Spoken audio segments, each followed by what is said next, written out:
Hello, hello, hello. This is Irony Boxing coming through with Saturday Night Live. We're gonna do live commentary on UFC 330. We are right into the co-main event when Mackenzie Dern is just putting on an absolute clinic against Jillian Robertson. Came real close to finishing her round one with a rear naked choke. Now round two. 40 seconds to go. Okay. Um, Let me know, guys. What do you think is gonna happen in the main event? Is Islam gonna win? How is he gonna win? Or is Garry gonna upset? How is he gonna do it?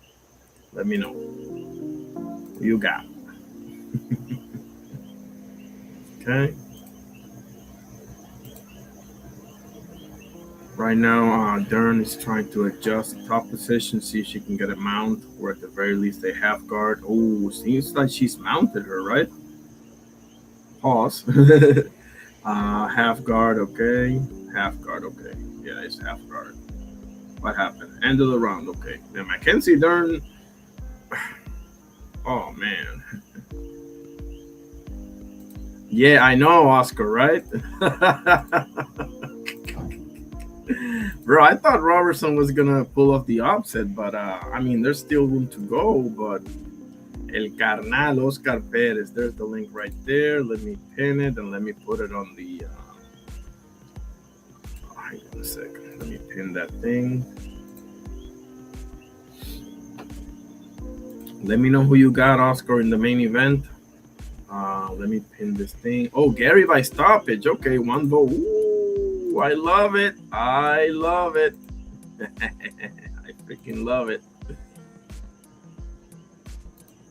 Pin that thing. Let's see.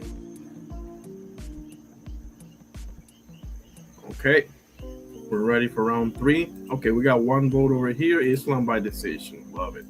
Okay. All right. That's what I'm talking about.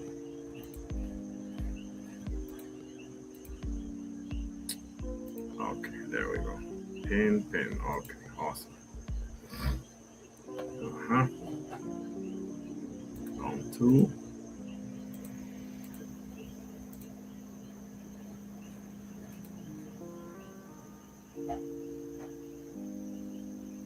I mean, three, excuse me.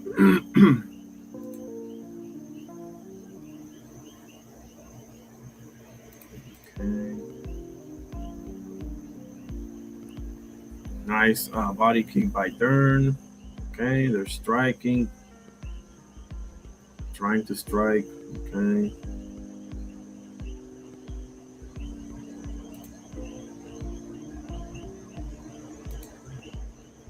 Hmm.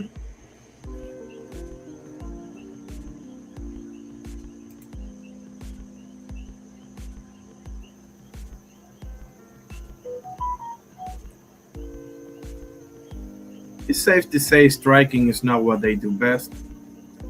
But it's good to see. It's good to see them shift gears. Okay, Jillian with a nice inside leg kick.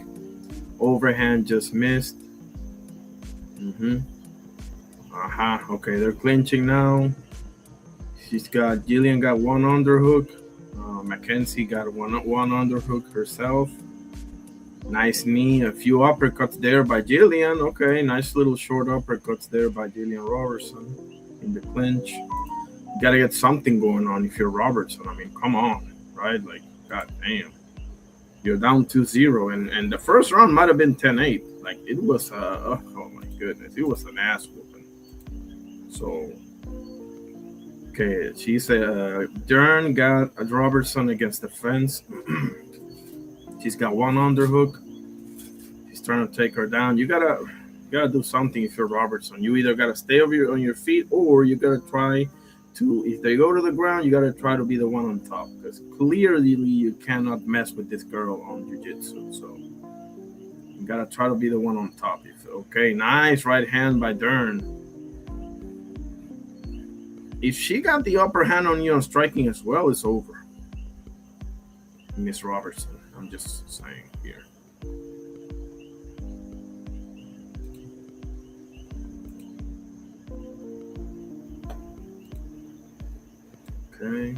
Bam.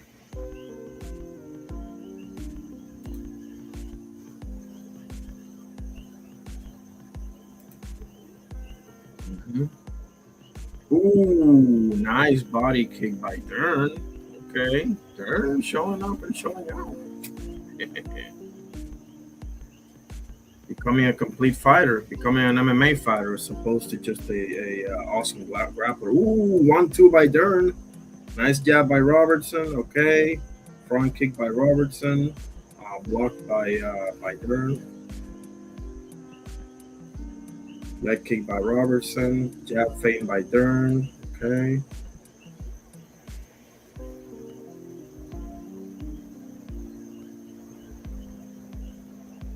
Minute and a half to go on the third round out of 5. Wow.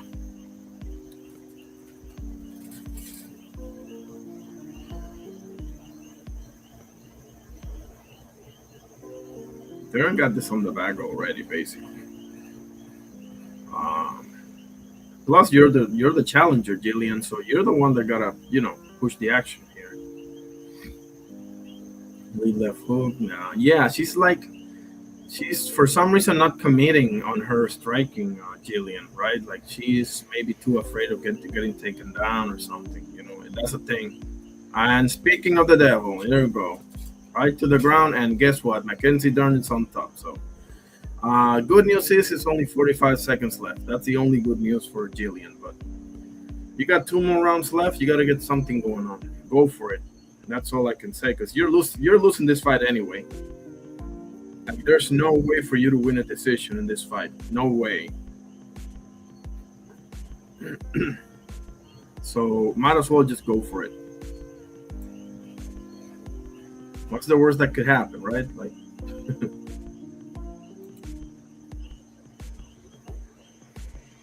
Mackenzie Dern is manhandling Jillian Robertson, fellas. And to think that I had this as an upset alert makes me want to slap the shit out of myself. Excuse me.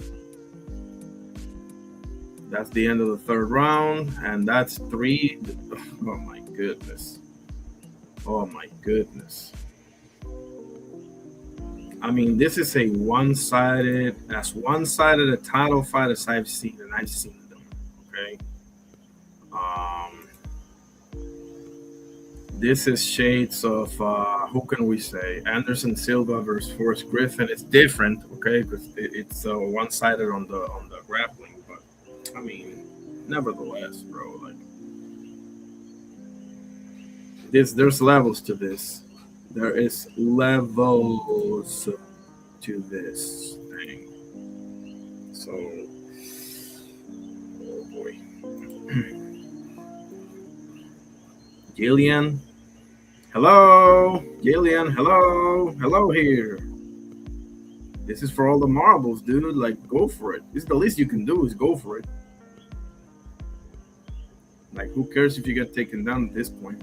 Like, what else is new? Okay, round 4, here we go.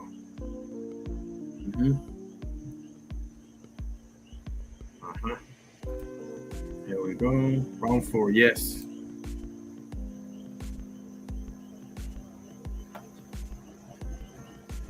One, two, ooh, by Dern. Oh boy. Jillian, do something. 1-2 by Dern again. Jabs by Dern. Quick hands by Dern, and here we go again. She's got double hook, how do you say, a double leg. And here we go to the ground again. This feels like a replay. Every round feels like a replay here. She's trying to get the hooks in. And this is over 4 minutes left. If she cinches this hooks in, she's going to submit you. She's too good. Too much time left. Oh my goodness. She got both hooks in. Body triangle, so you ain't getting out of there. Oh my God, that's uncomfortable as holy hell. That body triangle. Oh. It's like handcuffing your body, bro. Like you can't move. Plus, it's hard to even breathe with that thing on. If you ever done jiu-jitsu, you know exactly what I'm talking about. A body triangle is one of the most uncomfortable things ever. And if you're Mackenzie Dern, she's got her right arm pinned, Because he's maybe working on a crucifix or maybe on an armbar. Oh, there's the choke right there. It's over. It's close to being over. She can't palm it yet. But as soon as she can palm that thing, it's over. Because she's not going to shake her off. The body triangle is so freaking uncomfortable, bro. Oh my god. Oh, if she survives this, I mean, wow. I would try exactly like land some punches, distract her a little bit, and then wow, choke her ass out. This is one of the most one-sided title fights I've ever seen in my life, and trust me when I tell you that's saying something because I've seen this thing since its infancy. I've seen this thing since back in the Pride days. So there you go. Ooh, those punches hurt, bro. Like she's manhandling her. Did I mention she's manhandling her? Oh my goodness. This is hard to watch, guys. This is hard to watch. It's like a black belt versus a blue belt. This is what it feels like. A black belt versus a blue belt. Oh, I'm sorry, bro. There you go, mark it down, my guy. This is a black belt versus a blue belt, bro. This is one of the most one-sided title fights I've ever seen, bro.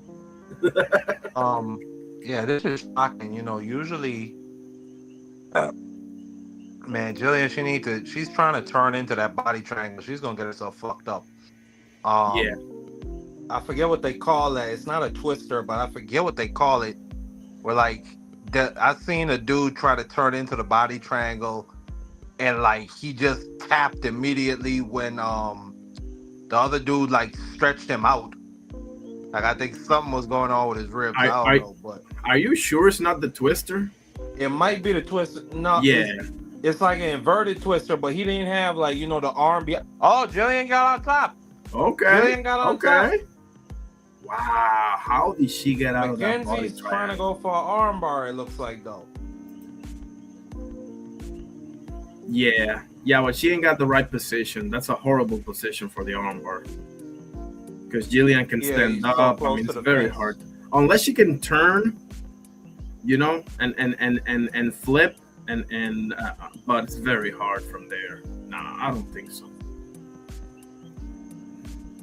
Yeah, but I mean, she's got this fight in the bag, bro. She can literally just run away for her life in the 5th round, and she wins 4-1.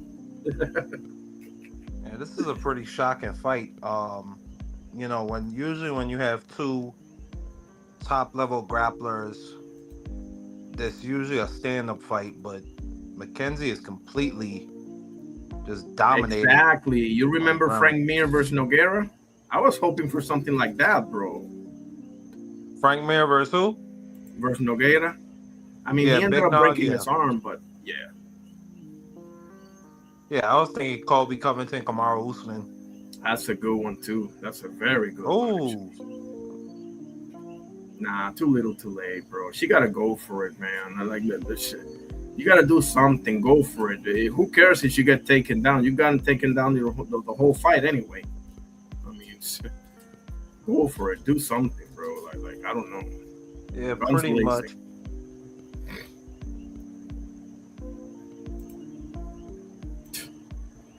Nah, bro. Yeah, I think it's over for old girl, but you never know. You never know, right? And can you believe, bro, that I had? Can you believe that I had this one as like an upset alert? I mean, I don't blame you, Jillian. She's been a great fighter for a long time, But tonight, she's just not fucking with Mackenzie. Nah, Mackenzie's coming to her own. Because I remember Mackenzie when she was coming up in BJJ and she was really making a name for herself. But now it seems like she can really, build a legacy. Like serious. Yep. Did you see that Jalen Turner fight? Yeah, put that guy in like 30, 40 seconds. man, I'm happy for him because he is super talented, but he's had a few setbacks. So hopefully, Oh, Jillian Carter with a good left hook. yeah, yeah, that's it, Jillian. Keep going, keep going. Jillian jabbing. Kick to the body by McKenzie. Yeah, yeah, This is what Mackenzie he got got to some do, kicks. Jillian. Forget about clinching, dude. You're not gonna submit her.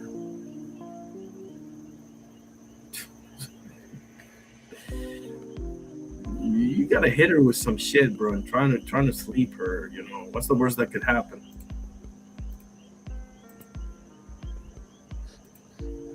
If you're gonna go down, might as well go down swinging.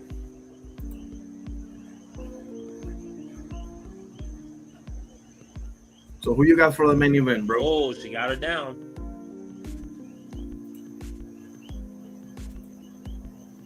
But Who you got for the main event? you know what? I'm sure I got Islam, but I'm certain Dana 3. Hoping to get that part to a kind of, revenue and feel. They could sell that second fight, Well, firstly, I'm with.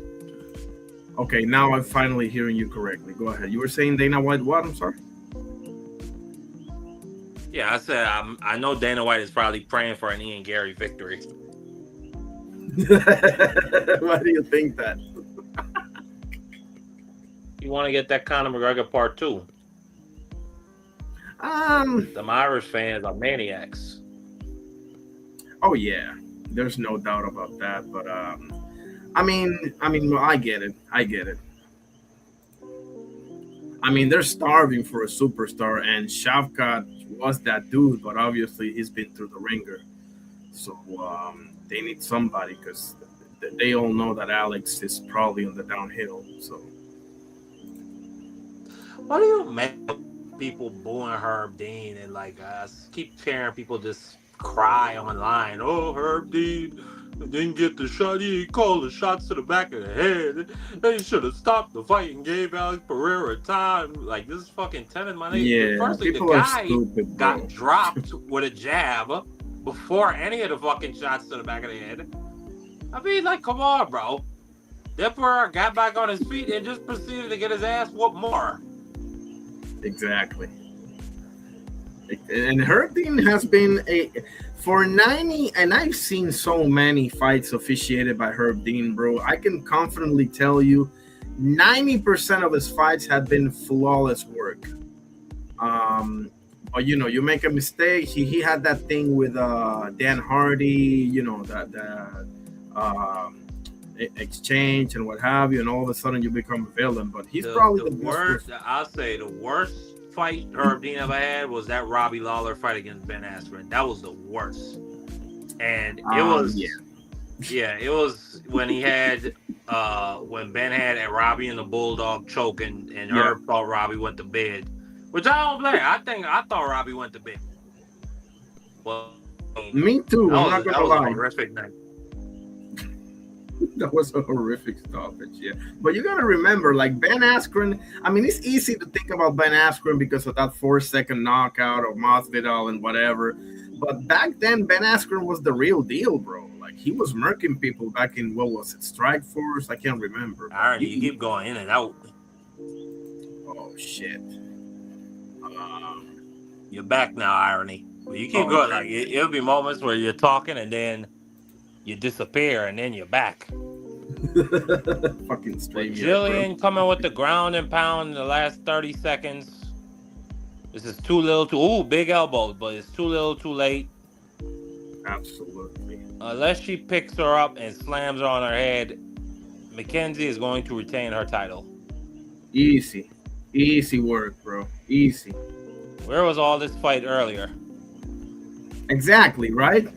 You had what is it, 4, 5, 20 minutes, and you didn't do shit. So, nope. Oh man, that was some brutal ground and pound, but it is over. It is all over. Mackenzie Dern. That's what you call a dominant performance, right there. Man, Mackenzie Dern is one ugly broad, bro. I don't care what nobody say. She got a nice body. Golly, that girl's hard to look at in the face. When she's on makeup, she doesn't look so bad. But I'm not gonna tell you like she is the second coming of what's her name, Alicia Baumgartner or what's her name? Shit.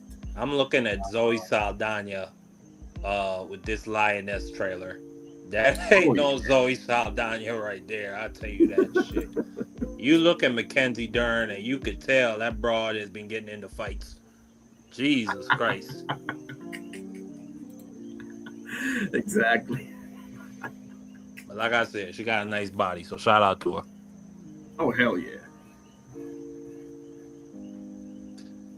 And here we got punk ass Dana. We got Cue Ball in the building. Yeah. I call him Cue Ball. What'd you say? Cue Ball. We got Cue Ball in the building. You got Kill Bill. Who's Kill Bill? No, Cue Ball. Cue Ball. You know the white ball in Cue Ball. Oh, I see. Yeah. I get it now. Oh, I'm Mackenzie, little baby. Oh, yeah, she been getting busy. She well, I don't know. And I already said she been getting busy.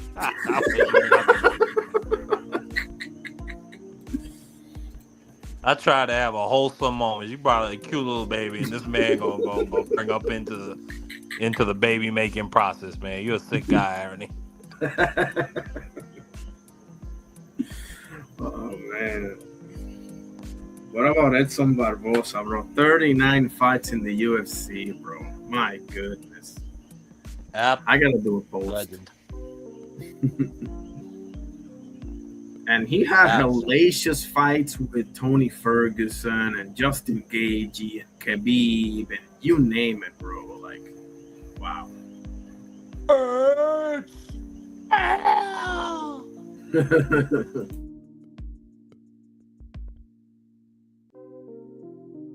Way too damn late to have this baby up at this time.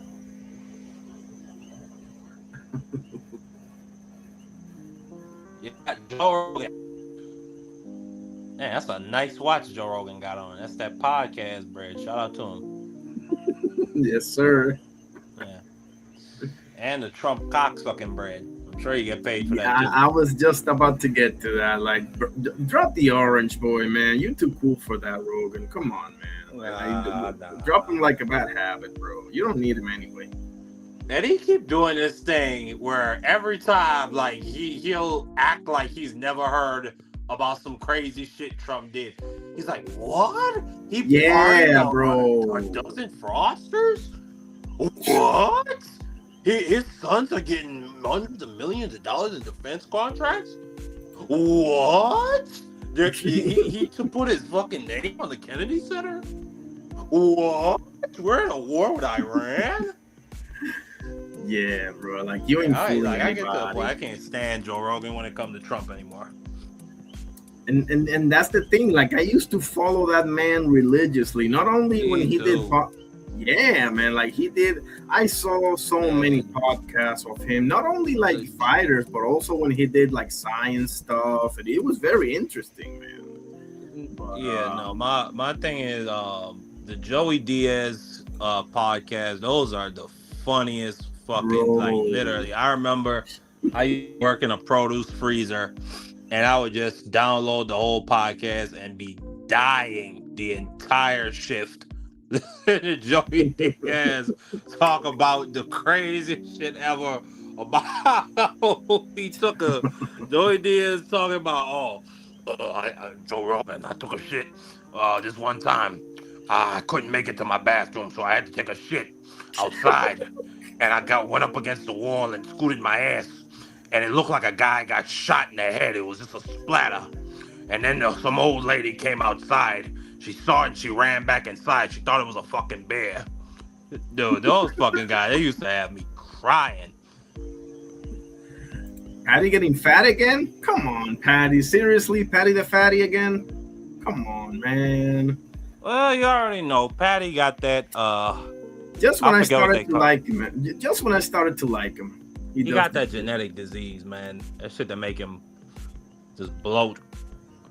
But one of these days, that shit gonna catch up to her. I'm the champ, the champ, the champ. Stan Gacy, Yes, Stan sir. Gacy, the champion. What's up, Carrier? You come? No, no, not Clarissa. I'm not doing Clarissa tonight. I'm Anybody doing fucking UFC talking about 330. no Clarissa Shields Yeah. fight carrier? Oh, fuck wrong with you? Unless she's We're fighting Alicia watching Baumgartner, men. I don't want to hear it, Carrier. Let me put it to you that way.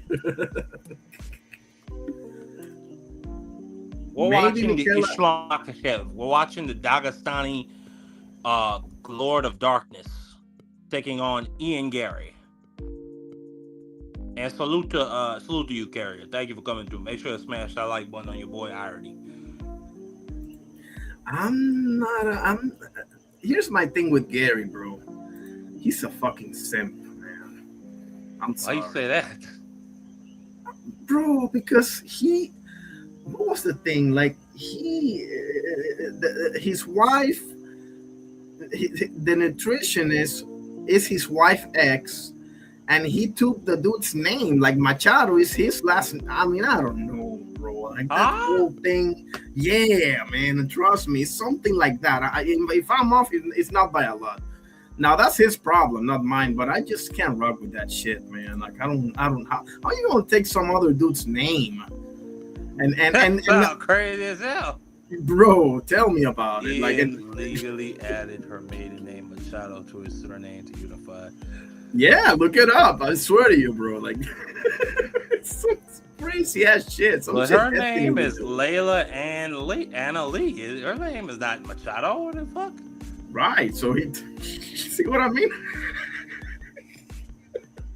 That's insane. I mean, the boy can fight though. Let me just leave it at that. Let me just put it as diplomatically as I can put it right now. The boy can fight. Like he lost to Shavkat, but that was a hell of a fight. And he's way bigger than Islam, bro.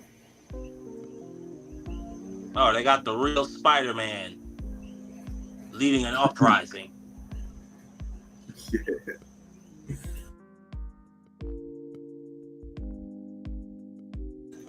Do you think Islam retires if he wins? Nope. Yeah, me neither. He already said he wanted to break Anderson Silva's record, and I think he needs to win one more for that or something like that. So I want to see him against Carlos Price. So, yeah. Fight that boy, then retire. You can do what you want. yes, but to be honest with you, bro, I mean it sucks because the one that I really want to see is Shavkat, but that's just not possible right now, unfortunately. But trust me when I tell you that's the dude that can beat him. Trust and believe, bro.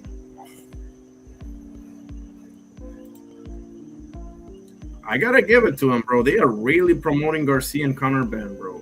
Like if you didn't know any better, you would think that these are two of the 5 top fighters in the planet or something. Okay, so I gotta debunk you. So it is not true. It's not true. The last name Machado came from his wife's mother. It ain't come from the nutritionist. So we gotta be accurate. Hang on a second. Where? I mean, it's still unusual. It's still yeah. his Okay. Well, that makes it a little. Okay. Well, I appreciate that. Fun fact. Well, he does have him working at the house. Like he is there. I mean, who cares, bro? That's his problem, not mine. I don't know why I'm even getting into that, but I saw that shit and I was like, come on, say it ain't so, bro. But then well, I mean, and this broad, she literally wrote a book on how to be a wag. Wives and girlfriends of how to be a wag, a wife and a girlfriend of a sports star. And the shit in there talks about how to live off wealthy ass athletes. So I mean, yeah, that we know for sure. If that man did not have the money, if he was not the top fighter he is, she wouldn't do that motherfucker. We know that for sure. That's for damn sure. Yeah, but she ain't like 21 either. She's like late in her 30s or whatever. So you know what they say about that wall, homie. But yeah, we'll see, man. It's now you got your shot, buddy. So if Ian Garry can pull this off, bro,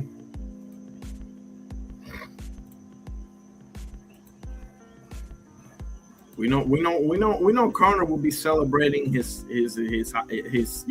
alcohol ass off tonight if he pulls this off. So and the Boga Sugar as well.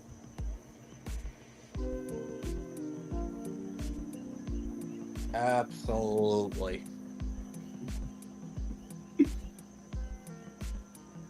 Okay, they're doing like the whole preview, whatever. Both boxing.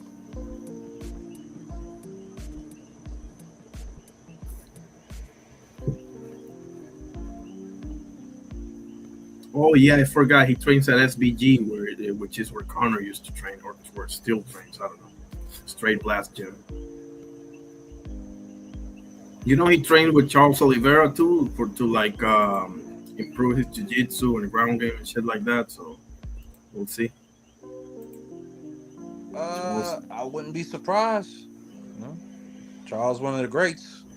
Oh yeah, I ain't gonna lie though. I mean, I wouldn't be mad if he put this rush in the bed.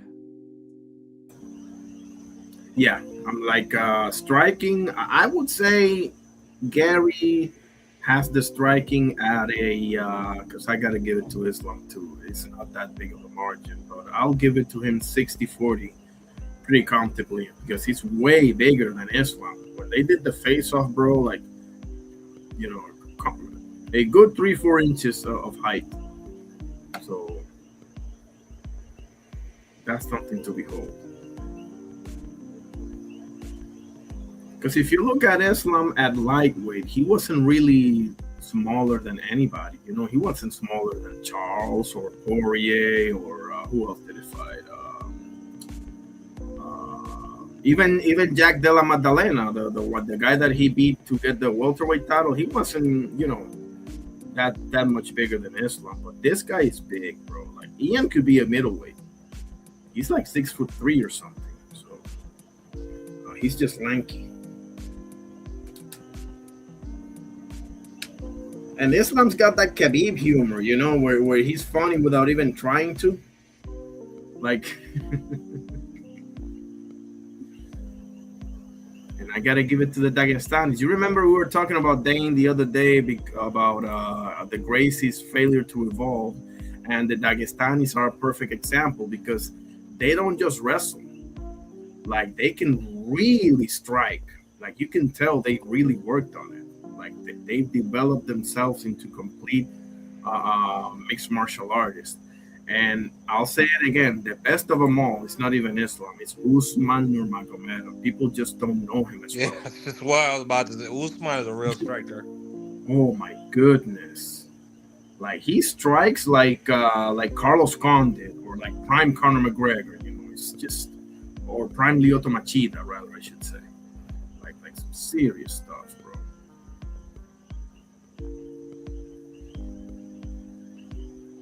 He's gonna be good. He should be good. What we done seen Islam get put to bed before. So can Yeah. Ian Garry replicate it and put him to bed once again and become the champion of the world? Man. If he does it, it's probably gonna be a high kick. Okay, I'm calling it right now. We shall see.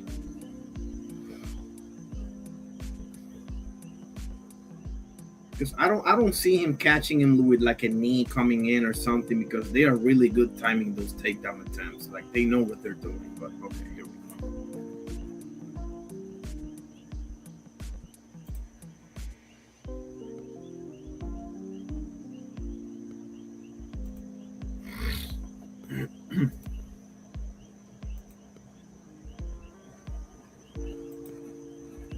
huh. He and Garry. Oh, that's Damian Maya. Wow. Damian Shout out to the. Maya. Go ahead. I was just saying, shout out to the best. Bro, people, Damian Maya has a case to be. I mean, the GOAT is Gordon Ryan, obviously, just on accomplishments alone. But Damian Maya is in there in the short list, bro. Oh my goodness. Absolutely.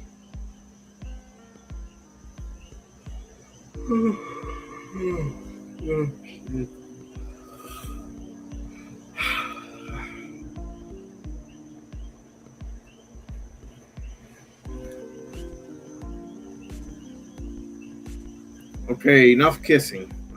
Let's get it. Yeah, bunch of cream puffs. Yeah, I don't know He's why saying you hi to kissing Carlos Prince. That guy might put you to bed in the future. right, exactly. Like that's kind of weird, but well, he's a pretty weird dude anyway. So That he is. That he is.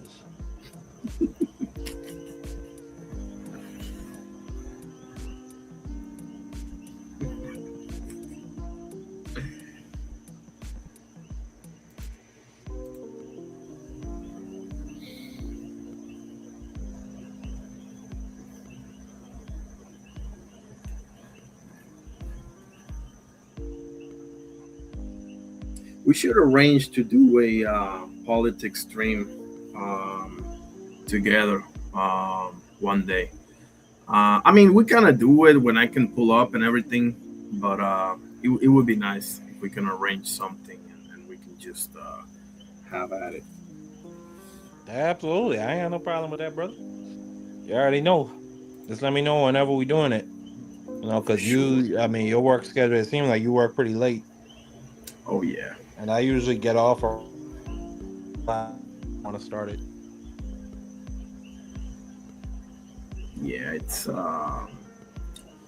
gonna be either either Sunday afternoonish or Monday afternoonish. I think those are the two better. But I spoke too soon. I'll let you know tomorrow. 'Cause tomorrow I know the schedules. Absolutely. Ian Machado, Gary's in the ring. We're waiting for Mr. Islam Makachev. Khabib's gonna be in his corner. How much you want to bet? I wouldn't bet you nothing. Right, exactly. Yeah, as he should be. I mean, they've been homeless since their children. So,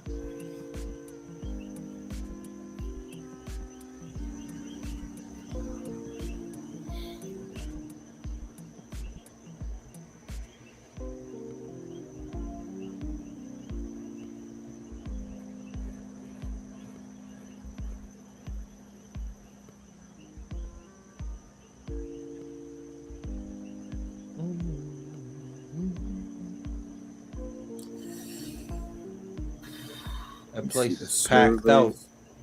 You Oh hell see? yeah! Now, this is nothing like boxing. In boxing, they got the whole arena dark. So you can't see how many empty seats it is. In the UFC, Exactly, whole place is lit up. Tens exactly. of thousands. The whole shit is packed out. Ha! This is in Las Vegas, isn't it? I believe it is. I believe it is. Let me see. Take a look. I sent it to you earlier. It is in the Right. Xfinity Mobile Arena. That's not the T-Mobile Arena. Oh no, it's in Philly. Okay, awesome, awesome.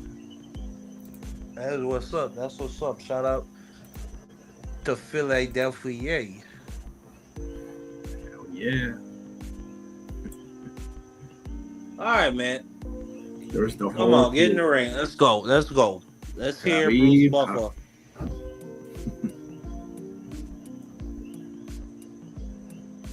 Now, it's pretty unbelievable what they've done, bro. Like you gotta, whether you like them or hate them, or whether you're like the MMA guru who will go all the way to say like they ruined the sport. So God knows why he said that, but whatever. Like you gotta tip your hat off to them. Like every single one of these dudes have been world champions. Now, yeah, Usman in the PFL and Umar in the Bellator, if I'm not mistaken. I don't know, man. But That's still a world champion. I mean, talk about dudes that you don't want to fuck with, bro. Like, Yeah, an MMA guru is a hoe to begin with. yeah, he's an idiot. So I don't really care about what he got to say. I mean, these guys are as successful as it comes. He was defending Dylan Dennis when they jumped on him. Now, yeah, they jumped on him, but listen, bro. I mean, you should know better by now if you're Dylan Dennis, because if you're making AIs with like Islam kissing in the mouth with Ali Abdelaziz, or Khabib kissing in the mouth with I can't remember his manager's name now. It's not Ali Abdelaziz, it's another dude. Like, what do you think is gonna happen, bro? Like, come on, bro. You can't be that stupid. Yeah, but on the other hand, I mean, Khabib caused a really, really big ruckus. You know what I'm saying? Oh, you're talking about Conor McGregor? Yeah. Yeah, that's what I mean. Like, and you know, he didn't get the opportunity to have his belt put on him and get his win announced and talk shit on the mic afterwards. And I think he got fined like $1 million, no, like a couple $100,000 for that. Yeah. So overall, I mean, like, it was a fun moment. Like in the moment, like holy shit! Like Wow. we just watched Conor, his head wrenched off his shoulders, but then it's like it's kind of sour, you know. Because Father's plan, exactly. It didn't really come, like, it came through, but it didn't really come through. Yeah, like, imagine if he would have just killed him with kindness and just, but I mean, these dudes take, you know, faith and heritage and stuff like that very seriously. And Conor McGregor just, oh my goodness, he thought he was, I don't know. I think that Conor kind of reap what he sowed. I'm not defending Khabib jumping the fence. I'm not defending that, but Conor kind of reap what he sowed, bro. Because there's dudes that you just can't fuck with like that, bro. Like, just point back. Absolutely. Yeah. Like, I know what you're saying. Yeah, he thought this ain't Jose Aldo anymore, homie. This ain't Eddie Alvarez. Like these dudes are for real, you know. Bruce Buffer. Always swagging. Who's your favorite announcer? Who, if you Bruce Buffer. Bruce Buffer. Okay. It's not a question. Bruce Buffer. The world. Can't go wrong with that one. I think so.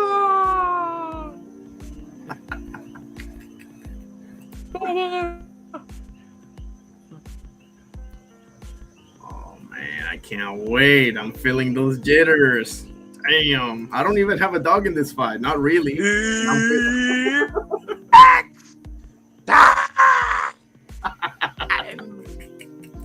Five rounds for the UFC welterweight championship of the world. Introducing first, fighting blue corner. I like how you announce the champions. The reigning, UFC welterweight champion of the world. Man, Bruce is really, man, fuck Michael Buffer. Man, anybody trying to put Michael Buffer over Bruce, get the fuck out of here. Michael Buffer does not do all these different expressions. He is not this animated. Look at this shit right now. Michael Buffer don't let people touch him like that. You can tell Bruce has such Look at that, bro. Are you kidding me? Wow. Red corner. Now, listen, Michael Buffer is pretty good, but I agree with you. I agree because Bruce Buffer will get that electricity on it, you know, like yeah, you're absolutely right, bro.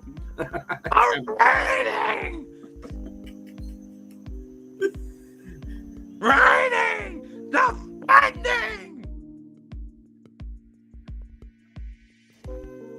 Bruce is ain't nothing get you hyped up. Fight like a Bruce Buffer. That's true, man. Not Jimmy Lennon, not Michael Buffer, not nobody that you can Nah, mention. like they're old school type. Oh, we're gonna be very classy and nice and we're gonna be very succinct with how we talk and very classy. Bruce is like a fucking like he's like death metal rock standing next Exactly. to like smooth jazz. Exactly. That's a great analogy, actually. That's Alright, spot on. irony. There we go. It begins now. Well, it's Makachev. Continue the winning streak. The end, Garry. Usher in a new age for the Irish fans. It begins now. Islam come out in the southpaw stance. Ian, Right. feigned that leg kick. Islam comes with his own leg kick. Islam pumping out that jab a lot. Islam fading like he's gonna go for a level change. Ooh, Garry almost came through with a straight right hand, missed. Calf kick. Absolutely, it's your stream, all right. You could call it if you want. Okay. Because it sounds like you're a little bit behind me. Yeah. But let me get the first round. You get the second, and we go on like that. Oh, let me do this. Hold on. What time are you at right now? 4:10. 4, 9, 8, 7. Okay, I paused it for a second. I'm at 4:04 now. Okay, me too. 4-3. 4-2, 4-1, yeah. Okay, and Islam goes for that single leg. Ian scrambles. Ian's defending it well. Okay, yeah, that's what you should do. He got exactly. it. He's got it. Of course. Now, Islam has wrapped up the legs. Yeah. This is bad. This is bad. Ian turns over. Islam. No, you can't turn over. Oh, that was an illegal knee. But Herb Dean says nothing. I don't think he hit him, but yeah, it was an illegal knee. Yeah. You can knee to the body, not to the head. Islam weighing on him, trying to drag him down. Man. Go ahead and take it away, brother. Take away the first round. No problem. Islam Ryan is just way on the gas tank, and the energy of Ian hitting him with some knees to the leg and to his buttocks and his hip. Get what you can. It's not the sexiest, but hey, long term, it's gonna help. We are 2 minutes and 30 seconds into the fight now. Correct. Islam continues to try and control that left leg of Ian. Ian is in a very, very just annoying position right now. He can't really do much. Not with that body control that Islam got. No way. Yeah, when a Dagestani wrestler got both his hands locked around you, Yeah. You might as well just wait for the end of the round. Yeah. Or hope the ref stands him up for inactivity, which is probably not going to happen anyway. Ian Garry back upright, and he's back with one hand on the canvas. Now he's trying to get back upright, trying to turn into the body lock.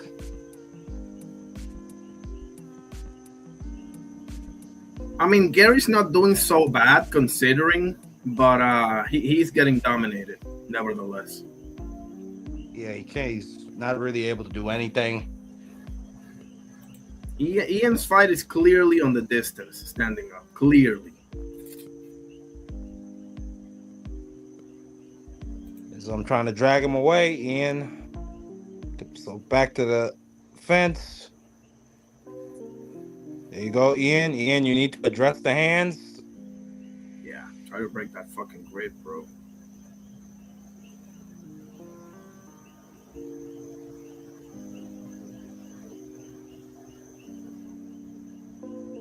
Man, come on. I mean, come on, man. Come on, Islam. Do something.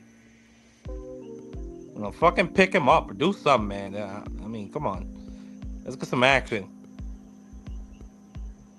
Islam no need to rush nothing, to be honest with you. I don't. Gary's the one. But I want to see a fight. I mean, it's almost 12 sure. o'clock in the morning where I'm at. Yeah, me too. Yeah, you and I got the same time. Yeah.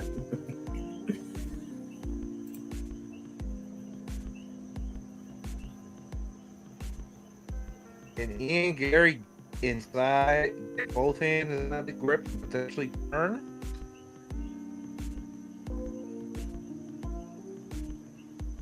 Wow. Nah, The end of the first round. Hey, just a hugging, man. Come on, do something. This is what they do. Yep. They can strike, but in general, this is what they do. This is their bread and butter. Now, Habib, he was a guy that would beat you to death in positions like that. Yeah, Khabib's ground and pound was like watching somebody get tortured, and I'm not even exaggerating.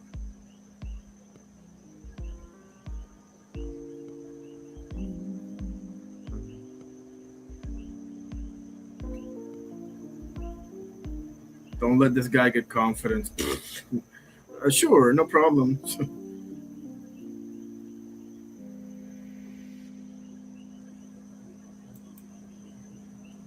Okay, round 2. Here we go. Ian Garry, you need to show up. You're the one that's got to take the title away from this guy, okay? He just got to win the fight. You got to take the title from him. Okay, here we go. Center of the octagon, probing the jabs, okay? You need to start throwing those kicks, bro. Yes, there we go. High kick, yes. Oblique kick. Okay, now we're talking. Now I need you to set that up with they're a 1-2. really close to each other. Yeah, I need you to set that kick up with a 1-2 or something like that. That's what I need. Yeah, just throwing it like that, he's gonna block that shit, bro. He's too good. Calf kick by Islam, oblique kick by Garry. That oblique kick. But there was a slight victory for Ian Garry. He did not get taken down. At least you could say that. Yeah, not really. Exactly. Yeah, you're right. Yeah, but the first round, Islam won it. I don't think there's any doubt about that. Like, Ian Garry didn't do shit. Not even when they were like standing up, Let me see some calf kicks. Come on, Garry. That was a nice upper right cross attempt by Islam, but fell short. Okay, Garry, I need 1-2. No, but you see that was a mistake for Islam. I mean, you don't come in with a lead uppercut like that. I mean, if you Garry, you got to make him pay for mistakes. Yeah. Or for being too overconfident. Jab. That's the problem. They respect the wrestling so much that they can't even commit on the striking. That's the problem. Good shot to the body. With a kick to the body by Ian Garry. Man, I'm looking at her. Jab. Never forget. Herb D came to a fight with black polo that looked like the shit that been through the fucking washing machine like 1,000 times, and it was too tight for his ass. My father was saying they can't get the referee a better polo. That's all I'm thinking. I look at him. Oh, good. Into the clinch. Oh, good. Mm-hmm. Nice body work. Okay. Nice knees by Islam.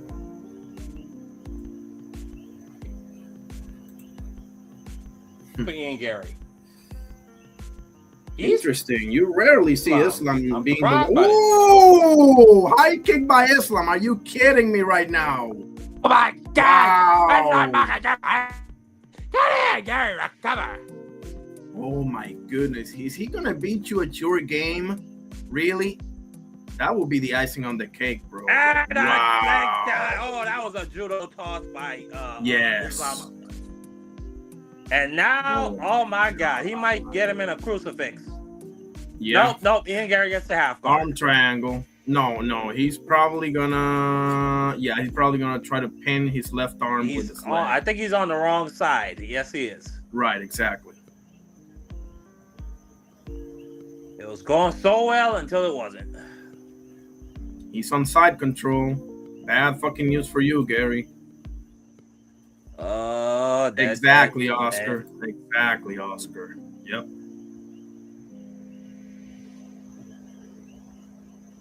Oh no, that crucifix looks like it's gonna be in the near future. It looks like Yes. he's setting it up. Yes. Yeah, he's being patient, but he is working towards that. If Yeah. he can get his legs, if he can get, yeah, there you go. He tried to step over his arm. Goodness. Oh my He goodness. ain't gotta fight for it. If he get him in that crucifix, he's gonna bludgeon him. It's over. Yeah, it's over. You ain't Don't let getting him step hungry. over in the mouth. That's not good either, good sir. You gotta fight. There you go. We got back to half guard. Man, Islam won this round as well, bro. Like, Okay, half guard. Okay. It's not so. Oscar said this is more one cities than Ippo versus Sendo before Sendo gas. You're talking about Hajime no Ippo. Hajime no Ippo. Yeah, I only remember the movie version where, well, in the show and the movie, Ippo knocked Sendo out to the fucking body and then stopped him. So I don't know what I don't get the reference here. Yeah, Oscar, go ahead and clarify that for me. You gotta clarify it. Oh man. Oh, Had a that was guillotine. sweet. Then he tried to go to the back. Yep, that was sweet. Okay, Ian Garry is back on his feet. He's probably gonna get dragged down in another second or two. Yeah, but he's playing catch up all the time, bro. Oh, Ian Garry. Yeah, you can't be playing catch up like this, man. And that's the end of the round. What a high kick, man, bro. Wow. I'm surprised he didn't go to sleep. Right. I was just about to say that. And he set up the high kick better than you did, bro. How is that for an ironic thing, bro? Like you would think Gary's the one trying to set up the high kick. No, not Makachev? Yeah, like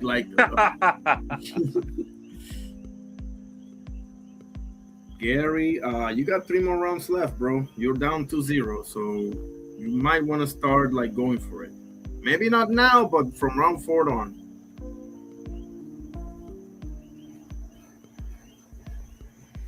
Remember Leon Edwards versus Kamaru Usman. I mean, that's not going to happen all the time, but you know. Just talking about. Kicks Ian Garry, come on. Look alive. I don't know how they do leg kicks, man, or they don't use it. Yeah. I mean, it's very hard to throw body and leg kicks because if they catch that thing, they're gonna, manhandle you in the ground. Okay, I get what you're saying, yeah. Get what you're saying, Oscar. Oh, okay, yeah.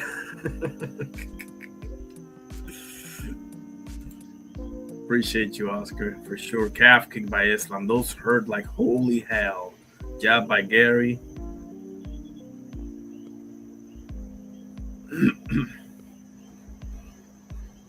Too tentative, Garry. He doesn't want to commit. Garry have the nuts to win this fight?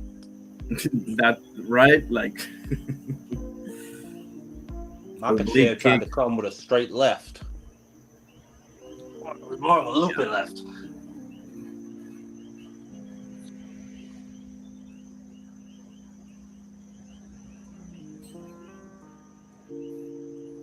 When he throws that calf kick, wham him with the right hand, bro. You got almost 5-inch reach advantage over him. You might want to think about using it. I mean, I'm just saying, I'm just thinking out loud here.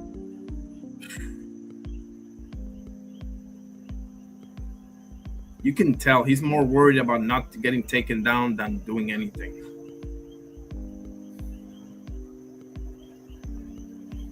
Look at how tentative he is, bro. Unbelievable. Right, Oscar? Exactly. Garry, he says, Gary's out. If he does, it is the greatest upset. Oh, yeah. Yeah, but Islam don't make stupid mistakes. You got to make it happen. Islam's not going to give it to you, That he will not. Can you hear my fan in the background? Is it making a lot? No, I don't think so, no. It's all good. Left for Islam Makhachev.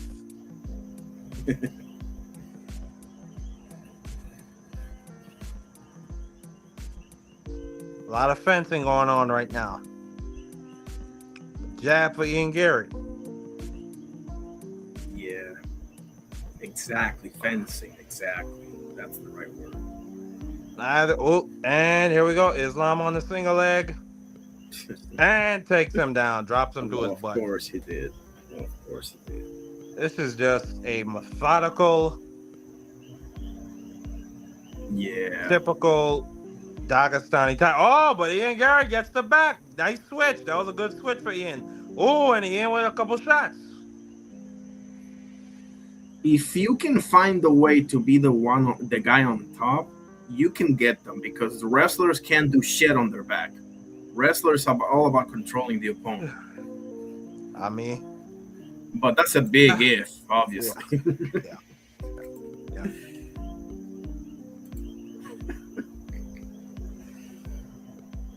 But it's about getting them to the mat. Yeah.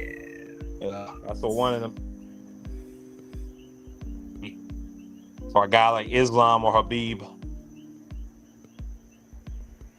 I need more of that, Gary. I need more of that. Okay. Okay. Yeah, but you gotta Good throw shot to more the than one box. at a time. Gary's only throwing one at a time, bro. Come on, dude. Like throw a combination. Yeah, that's some nuts. And where's the leg kicks, man? Come on. Exactly. Man, that front face kick, you ain't gonna get him with that, bro. Yeah. Throw one to dip your head like Carlos Conde used to do, and go back to the Good high head kick.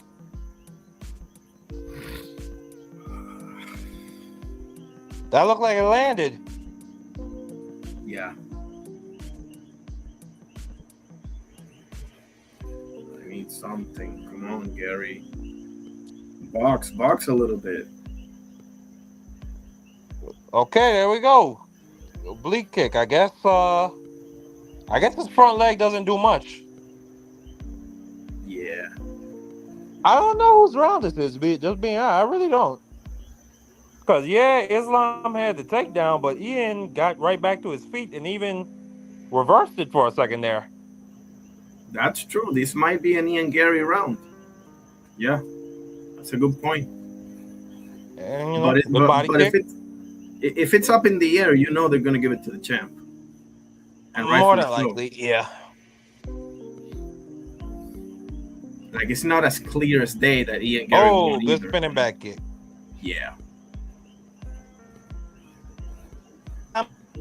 Yeah, but he's throwing it one at a time, bro. That's not gonna cut it against this guy. Islam has thrown more combinations than you have. Let that sink in. Yeah. Very true. Very true. Very true. True. Like you know he's gonna get you on the takedowns, but if he's gonna get you on the combinations as well, I mean, come on, bro. Like, god damn.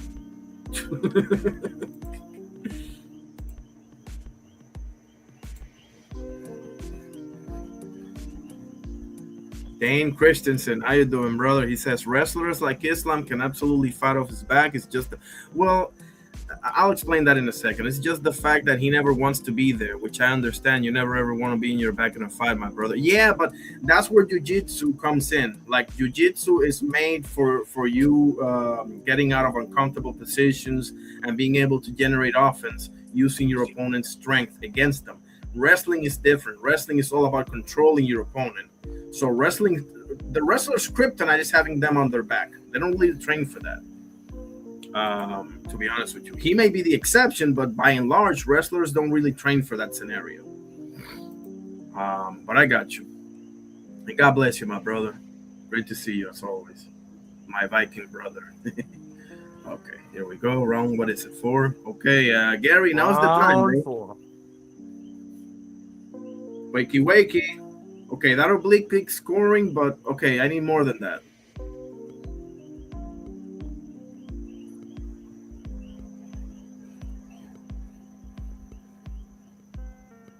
A lot of get around the time, Gary. Yeah, like stop being tentative, bro. It's not the time for that. Oh, good body kick. Ooh, I think that scored. I think that body kick scored. It might have been partially blocked.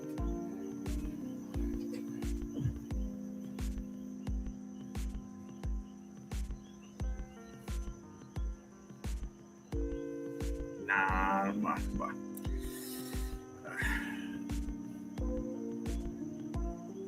I don't know. It seems like Gary's like waiting for Islam to make a mistake, which is not gonna happen, bro. Like you gotta make shit happen. Like seriously, he's just standing there, like doing a little jab thing here and there, but not really, forcing the issue. You're the challenger, Gary. Okay, newsflash.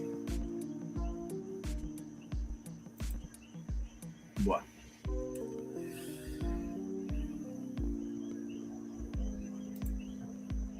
Again, we go to the freaking ground, bro. Like seriously.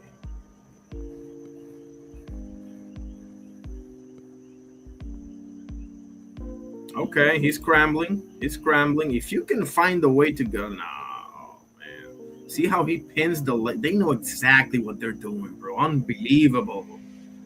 And now you got his back too. It's over.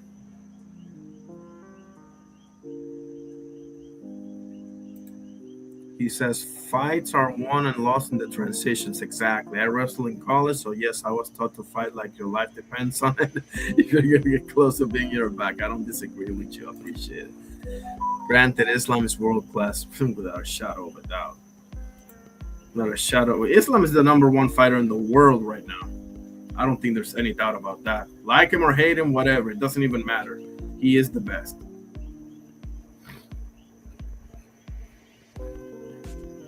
The fight is for number two. It's not for number one. Balak, how you doing? Well, Islam is winning, but they're still fighting. Balak, they're in round 4. 2 minutes to go. Marky, are you there? Ball and market. Okay, market. There we go.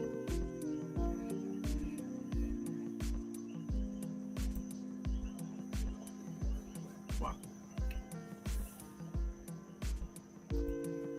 Makachev is winning almost every second of this fight. I'll give Garry maybe round 3. Wow, he slammed him.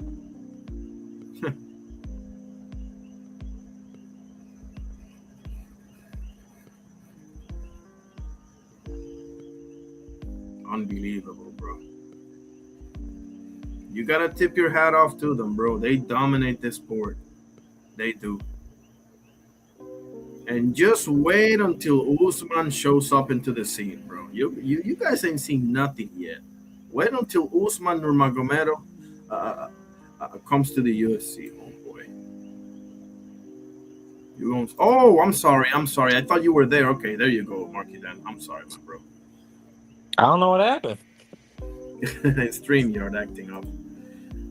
Dane Christensen says over and over again. Yeah, over and over again. It's like a replay. I mean, round 3 was interesting, like Marky then was saying, but it wasn't like Garry, had him wobbled or anything like that. So, This is terrible. He's manhandling him. According to the total strikes, though, Garry has had more. But Makachev, he was in a dominant position. But I wonder. I mean,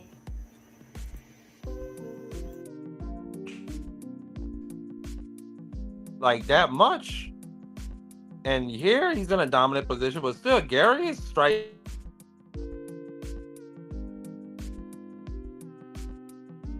Oh. Well, yeah, but you gotta keep in mind a bunch of those strikes were short jabs that he landed, like nothing really significant. But still, like irony. Okay, yes, he took him down, but Garry got back up.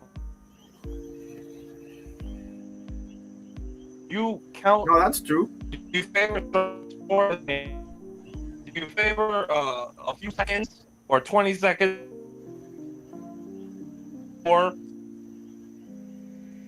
you're cutting out real bad. I think maybe your fan or maybe StreamYard sabotage. That might be my fan. Can you hear me? Yes.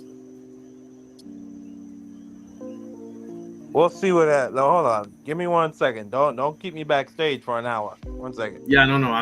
Yeah.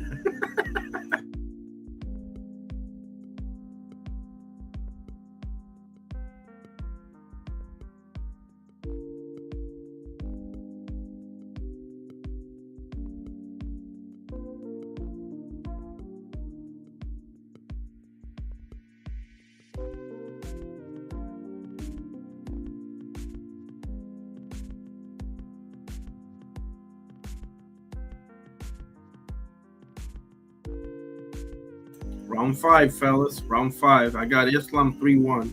Maybe 4-0. Look alive, Garry. Look alive, Garry. There you go, Marky. That. Islam's face is busted up.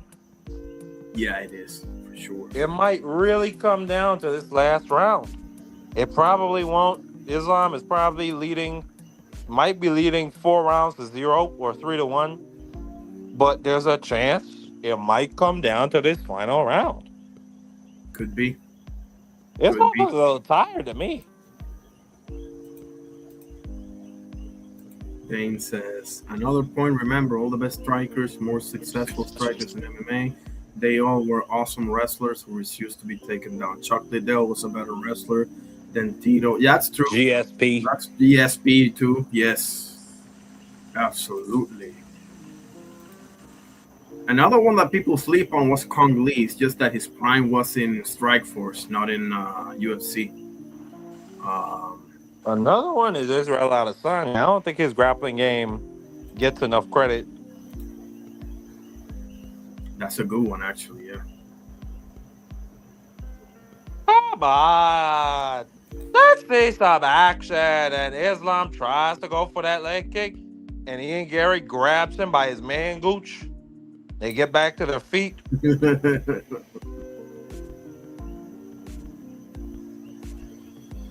I can't remember which legendary fighter was, but he was like explaining like on a podcast how I can't remember what group of people it was. I think it was the Greeks or something, and he was saying about how they'll take you down, and you know if they want to control you, they're gonna grab some meat on you. I'm like, what?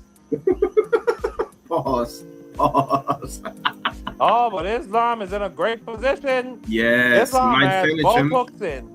Mm-hmm. And this might be it. This might be where the fight truly ends. Even if he don't get the submission, Islam is just going to backpack him. Oh, yeah. He going to leave it without a shadow of a doubt. What a way to truly spend a Saturday evening. Yeah. Yeah.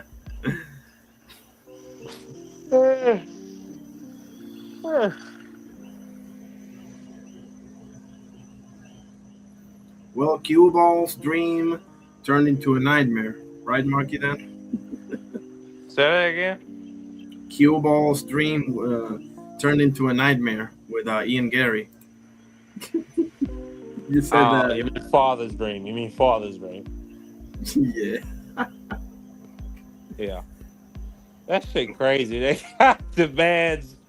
Man, that dude Ian Garry, man, I need to look up what his wife looked like. They got his name and her name. Probably they got her name first on the fucking on the clock. Man, that must be some good pussy she's giving him. Certainly. Best believe that. I mean, I'm hoping, right? Because goddamn, I mean, yes, it is in the back. Okay. I totally get it. I understand it. You saw her, yeah. Yeah, that's a broad.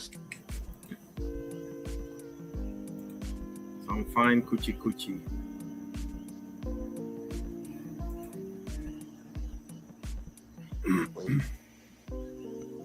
What? That's it, bro. You ain't gonna get out of there. Forget it. 47. Yeah. That's it. Right out to Ian, the simp Garry. Simping is truly not easy.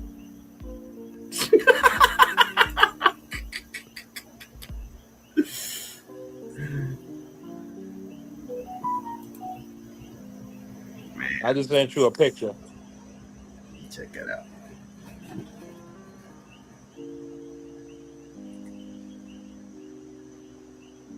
Holy shit. Yep. Yeah, you could tell she a freak. Hell yeah. She's a super freak. Super freak. Who was that? Rick James. Absolutely. I'm Rick James, bitch.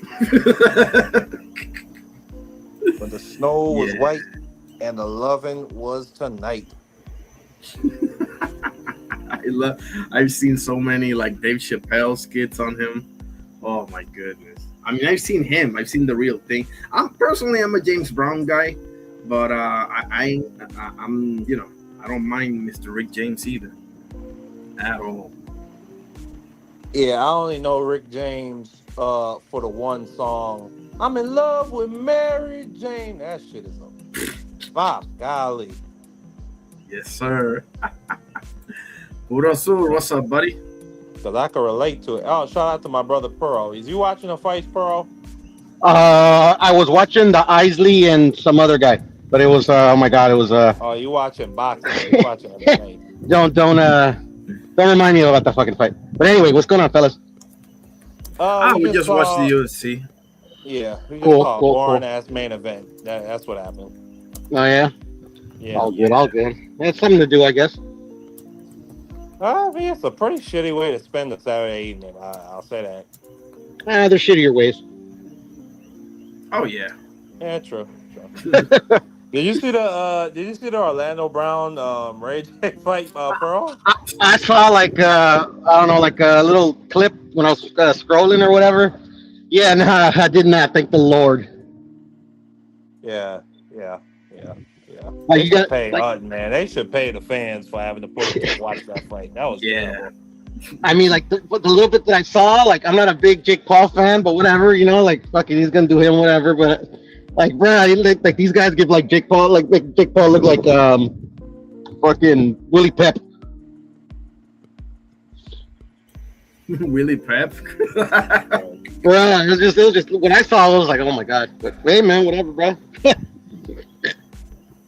Bro, I'm dead. They had a beef. They got the flag upside down with the names on it. Yeah. Islam looks like he just been in a car crash, man. Like, did we see the same fight? I mean, it was just like literally all he could do was hug. That's all he did was hug and hug and hug. I mean, it was enough though. I gotta give it But to he him didn't because do no Garry. damage. Like it wasn't like when Habib was hugging someone. When Habib was hugging somebody, he was beating the shit out of them with his offhand. No, that's true. When Habib fought somebody, you would swear to God they were getting jumped.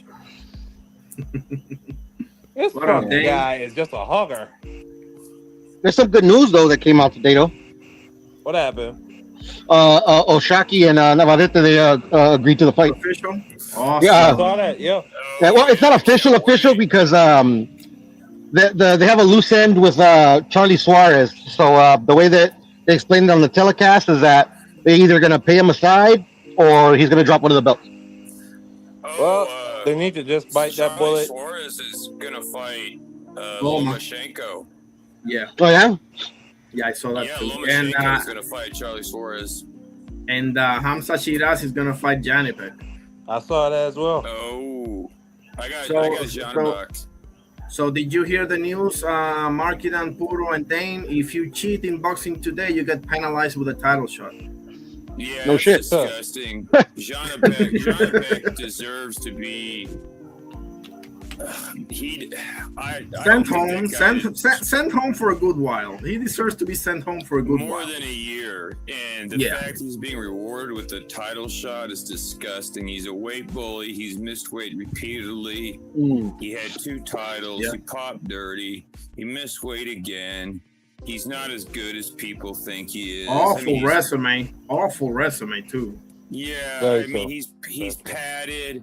I've seen The him one really great, like the best dude on his record, you could really say was Denzel Bentley. And Yep. Bentley, I mean, that was a pretty tough fight for him, especially That was going tough. late. He It gassed was a out. fight.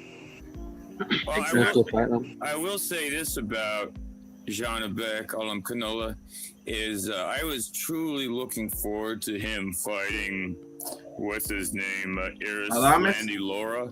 I think. Oh, I thought you were Land- gonna say Adames. I was looking forward to the Adames no, fight no, first. no. Here's why. Landy Laura even though he's 43 years old, he has the perfect style now that he's learned to conserve his energy. And I think he would just he will pick Janibek apart. He will find those openings and exploit him even at his age. You don't think Janibek can drown him in the deep waters? Hell no. Because Landy Laura is too smart. He's too smart. Janibek, because he cuts so much weight, that's going to hurt him in the long run, because Landy Laura is naturally smaller, who's smarter, cleaner, and doesn't put his body through hell to get that low. So the further the rounds go, the more openings will create. I've seen Janibek fight guys, and he had knockouts in the bag, and he played with his food, fumbled the ball, and dang near lost the fight against a guy who shouldn't have.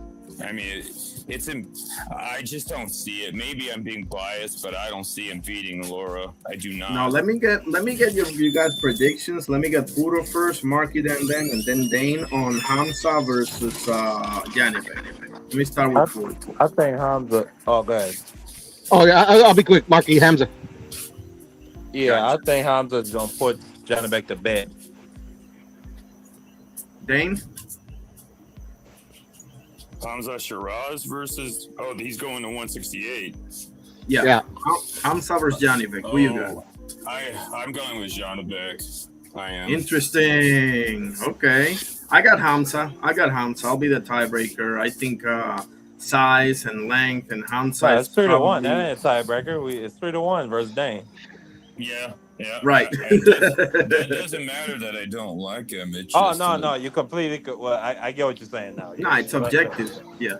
So, and listen, to be fair, like Hamza, I'm high on Hamza, but the reality is, his last few opponents have been suspect at best. Let's be honest here, right? Sasha. If Diego Pacheco had the nuts. Yeah. To step in the ring with him, he wouldn't have. I mean, firstly, he could have fought. I think they offered him the fight on that Giza card, and Oscar De La Hoya turned it down, from what I heard. So it ain't completely his fault. Now I get that. The guy he fought on the Giza card, I mean, that guy was like, I don't think that guy threw a punch. That was just awful. Yeah, it was a disgrace, bro. And then Bumlanga, then this last dude, I didn't even watch the fight, but I know it was just a one-way traffic. You talking about Berlanga versus Steven Butler? No, that was entertaining. Not for nothing, and I'm the biggest Berlanga hater. I'm talking about Berlanga versus Shiraz. Oh yeah. He folded it in like a newspaper. Yeah. Puro. I don't have. I got Dane and I got Marky then, but I need your prediction. Before I go, I just want to get. I know Pearl ain't into the UFC, but I want to ask Dane and I want to ask you, Irony. Yeah. Do you think Carlos Prates should go directly into a fight with Islam Makhachev? Or do you think the UFC should force a Carlos Prates versus Michael Morales fight? Great question. That's a good question, because I'm actually cool with either scenario. To be honest with you.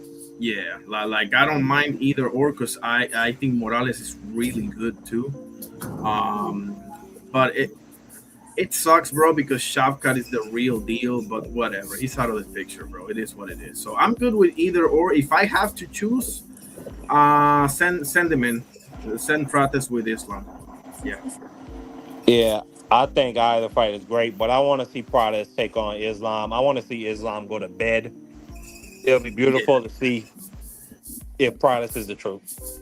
And that's all. Well, let me know what you got to say, Dan, before I get out of here. Yeah. And you, Pearl, if you got anything to say on that. Go ahead. Oh, I have to be 100% honest. I don't want to see that force just yet. No. Which one? You don't want to see the Islam versus Prates? However you say his name, Prates? Prates? Yeah. I don't think it should be forced just yet. No. So you prefer Prates versus Morales first? I'm okay with that. Yes, I do. Get him seasoned, get him confident. I would Yeah. like to see Islam go to bed, so I would be very happy with the prize fight. I'll just say that. I hear And you. but it's been a great. Well, I was about to say it's been a great night of fights. It is not, but All it was good conversation up here from you, brothers. Shout out to my brother Pearlito. I known him right, for the then, Mark. better part of a decade. Shout out to Dane Christensen, the Viking I just met the other day, and shout out to my brother Irony. Y'all Up to take it you, bro. easy, be vigilant, and have a good night. All right, then, Appreciate Mark. you, You stay brother. up, brother. Peace, man. Take care, brother. Puro, I don't have Yo, your prediction on Shock versus Navarrete. Let me hear this. I got Navarrete. I don't know by stoppage or by decision, but I'll go decision because Shaq's really good. Only thing is that the awkwardness is gonna give him like tons of problems, bro. So it's gonna be interesting fight to see what game plan he comes up with. Are you excited for the fight? Yeah, of course. For sure, yeah. Two of the fighters that I like to watch. Me too. Me too. Because I gotta be totally honest with you. I was still on the kind of not in the fence, but kind of in the fence when it comes to Navarrete before the Sugar Nunez fight because of the Liam Wilson fight and a few other fights like the Berenchik fight, and I just saw him make a few mistakes, but that performance he had against Eduardo Sugar Nunez has made me a believer, 100%. Like because I had that fight as close as holy hell, possibly even fight of the year contender because Sugar Nunez was coming off of that war against Pitufo Diaz over in Mexico. So I was like, but man, Navarrete just completely outclassed him and ran over him. And I am a fan of Shock, so I got shocked by decision, but I wouldn't be surprised, bro. First of all, I wouldn't be surprised with a late stoppage either way, but I wouldn't even be surprised if they like knock each other down even. Yeah. I mean, I don't see Oshaki because Oshaki doesn't got power like that, but he's resilient. I think for me, yeah, one thing is for certain, he's gonna have to pull. If he's gonna win the fight, he's gonna have to pull it out like he beat Rocky. Yes. Because Yes, and he was getting his ass kicked versus Rocky, bro. that was a hellacious fight, and It was a great fight. Great fight. absolutely. And I'll tell you this: that's probably like I don't see this fight. Okay, so all right, let me. How do I say this? Like I don't see this fight going too different than that one. Like I can see Navarrete and Shock being very similar than Shock and Rocky. Do you feel the same way? Um, I mean, we'll see. We'll see. The only similarity that I can see is the way that he'll win it, and that's by like making a rally. Yeah. But then like Rocky, it's not like that he has like horrendous defense, but like it's just like like Oshaki was able to like put himself in a position to win that fight by knockout by exploiting what Rocky's defensive lapses, like pretty much countering him during the exchanges, and still that was almost wasn't enough, like literally like if he would have just made it to the 12, bro, I had Rocky up like 3-4 rounds. Okay. But Okay. he fucking, Shock, fucking was able to hurt him, and yeah, man, he almost made it to the finish line, but no, like Shocky, like I love fighters like that, bro. It's just like, like he wasn't gonna plan A, plan B didn't work, so he's like, fuck, man, I just gotta fucking figure out a way to fucking hurt this dude, and when I got him hurt, keep him hurt. I heard that Rocky Hernandez was very close to suffering life-altering damage. Like if he took like a couple of extra shots, if I'm not mistaken, I heard this from Boxeo MX, and I believe from another Mexican channel. I can't remember the name right now. Yeah, Boxeo Mekis is don't listen to the fucking that clown stuff. His name isn't it like Arnold something? Yeah, I know his name is Arnold. I don't know what his last name is, but the guy's a clown. The only reason he gave that opinion because he doesn't like his manager. Oh yeah, Ferco. Yeah, he had Ferco. They call him Ferco, I think. Yeah, Ferco. Yeah. I'm indifferent. Like I don't like him. I don't hate him. I don't. It's just a manager. I don't really care. But I mean, like, it's yeah, no, that guy has a clown channel. I mean, they had a real heated debate over in El Profesor del Boxeo. Yeah, it wasn't even a debate, bro. It was just fucking well, exchange, hurling insults, hurling insults at Ferco and shit, bro. And it was to generate clicks, bro. It's nothing more, nothing less. Yeah. That is what it is in the end. Yeah, there's a bunch of clown channels they got over there, unfortunately. What about the channel IT? What you think about those guys? They were good until they got into a little beef and shit, and Arnold took them down. Yeah. Yeah, no, it's just a bunch of clown show. I don't even go over there no more. Yeah, more drama than anything else, right? It's just like here, It's just like It's almost like they like fucking. You're like, oh, okay, these guys get a lot of traffic. They get a lot of people in their panels. And they're gonna do the same shit, Yeah, like this. Yeah, exactly, bro. Exactly. I'm not gonna mention any names, but you can mention them all you want, bro. I ain't gonna do nothing to you. I no, for sure. But if they try something, I got you, bro. Beat their ass. The thing is, bro, that I kind of like the channels that they go to. Not them, but I like the channels, so I don't want any guilt by association bullshit. No, for sure. Like, yeah, entertainment, whatever. Yeah, but yeah, I'm just getting kind of tired of it, bro. It's like that's why, like, some of your channel, buddies of mine channel, stuff like that. But like, the boxing, bro, is a bunch of insults and who's ducking who, and like literally, like it's just, it's exactly, bro. And boxing content is a circus. It is, bro. Like they don't even analyze anything properly. Everything is like who he beat, or who, why didn't he do this? Why didn't he do that, bro? Let's take it to another level. Like let's stop boxing here. Like who gives a shit at the end of the day? Like just spending 1 hour. Go ahead. No, go ahead. I mean, you're spending. I mean, I'll put it to you this way: I don't even go on panels if I see like more than 5 dudes, unless I know damn near all of them. Where I know to be civil. Yeah, the homies. That's what I do. Like if I see T Hill and Emma McQueen and you and Dane and Marky, then okay, I might go in. But if I see this typical clowns, and even like one or two of you guys, but like 2 or 3 of them, I'm like, no, because the problem is, bro, you spend, and I'll get to you in a second, Dane. I'm sorry. The fact of the matter is, bro, like you got 6-7 people in the panel, and you always got 1 or 2 clowns that love to speak 95% of the fucking time. Mm-hmm. Excuse my language. Yeah, sure. It gets freaking annoying, and as soon as you start speaking, you get 3 words in, and they gotta jump in with some other shit, bro. And it's like, listen, I just stopped doing this because I know me, and I'm not gonna put up with this crap. And I'm not gonna get into a little shouting match on fucking stream. Come on. Like, it's not as fun as it used to be.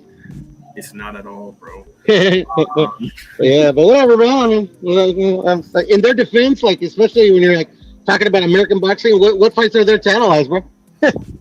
Exactly.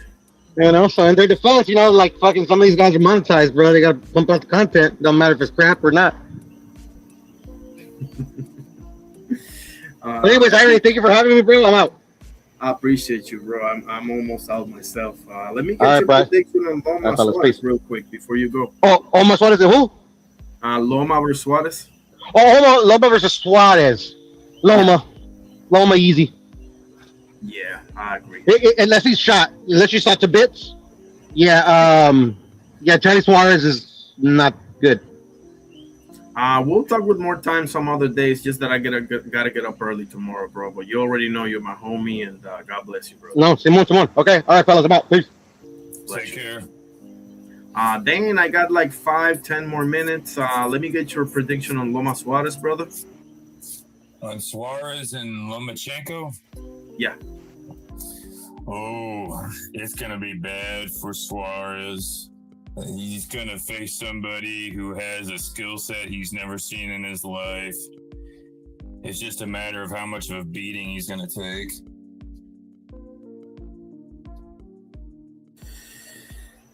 Do you because here's the thing, Suarez, listen, let's be honest here. He's been done the short end of the stick, right? Like he deserves a rematch with Navarrete. Like we all know this, right? Oh, absolutely. So I mean, obviously you're not gonna say no to a unification fight, okay? That's just the name of the game, you know. It is. Of course not. But he did win on Pro Box, and I mean, he is on a little run, but I just think this is a horrendous matchup for him, man. Oh yeah. To be honest with you. Yeah, I got Loma. I'm gonna go ahead and say Loma stops him, and I don't know if it's gonna be a 12-round fight, but I'm gonna say mid to late fight, and Loma earns the opportunity to fight the winner of Shark vs. Navarrete. There's a very good chance, because of how big of a star that Lomachenko is and the money he generates, there's a very, this very well, at the very least, at the last minute will be switched to a WBO interim title at 130. I bet you'll do that. Just for the fact they know they could get some fat sanctioning fees. Which I can't be mad at. I mean, Suarez deserves some kind of crack at a title, and he's not getting one. Do you give him Anthony Cacace? Anthony Cacace? Yeah. Yeah, he'd get him.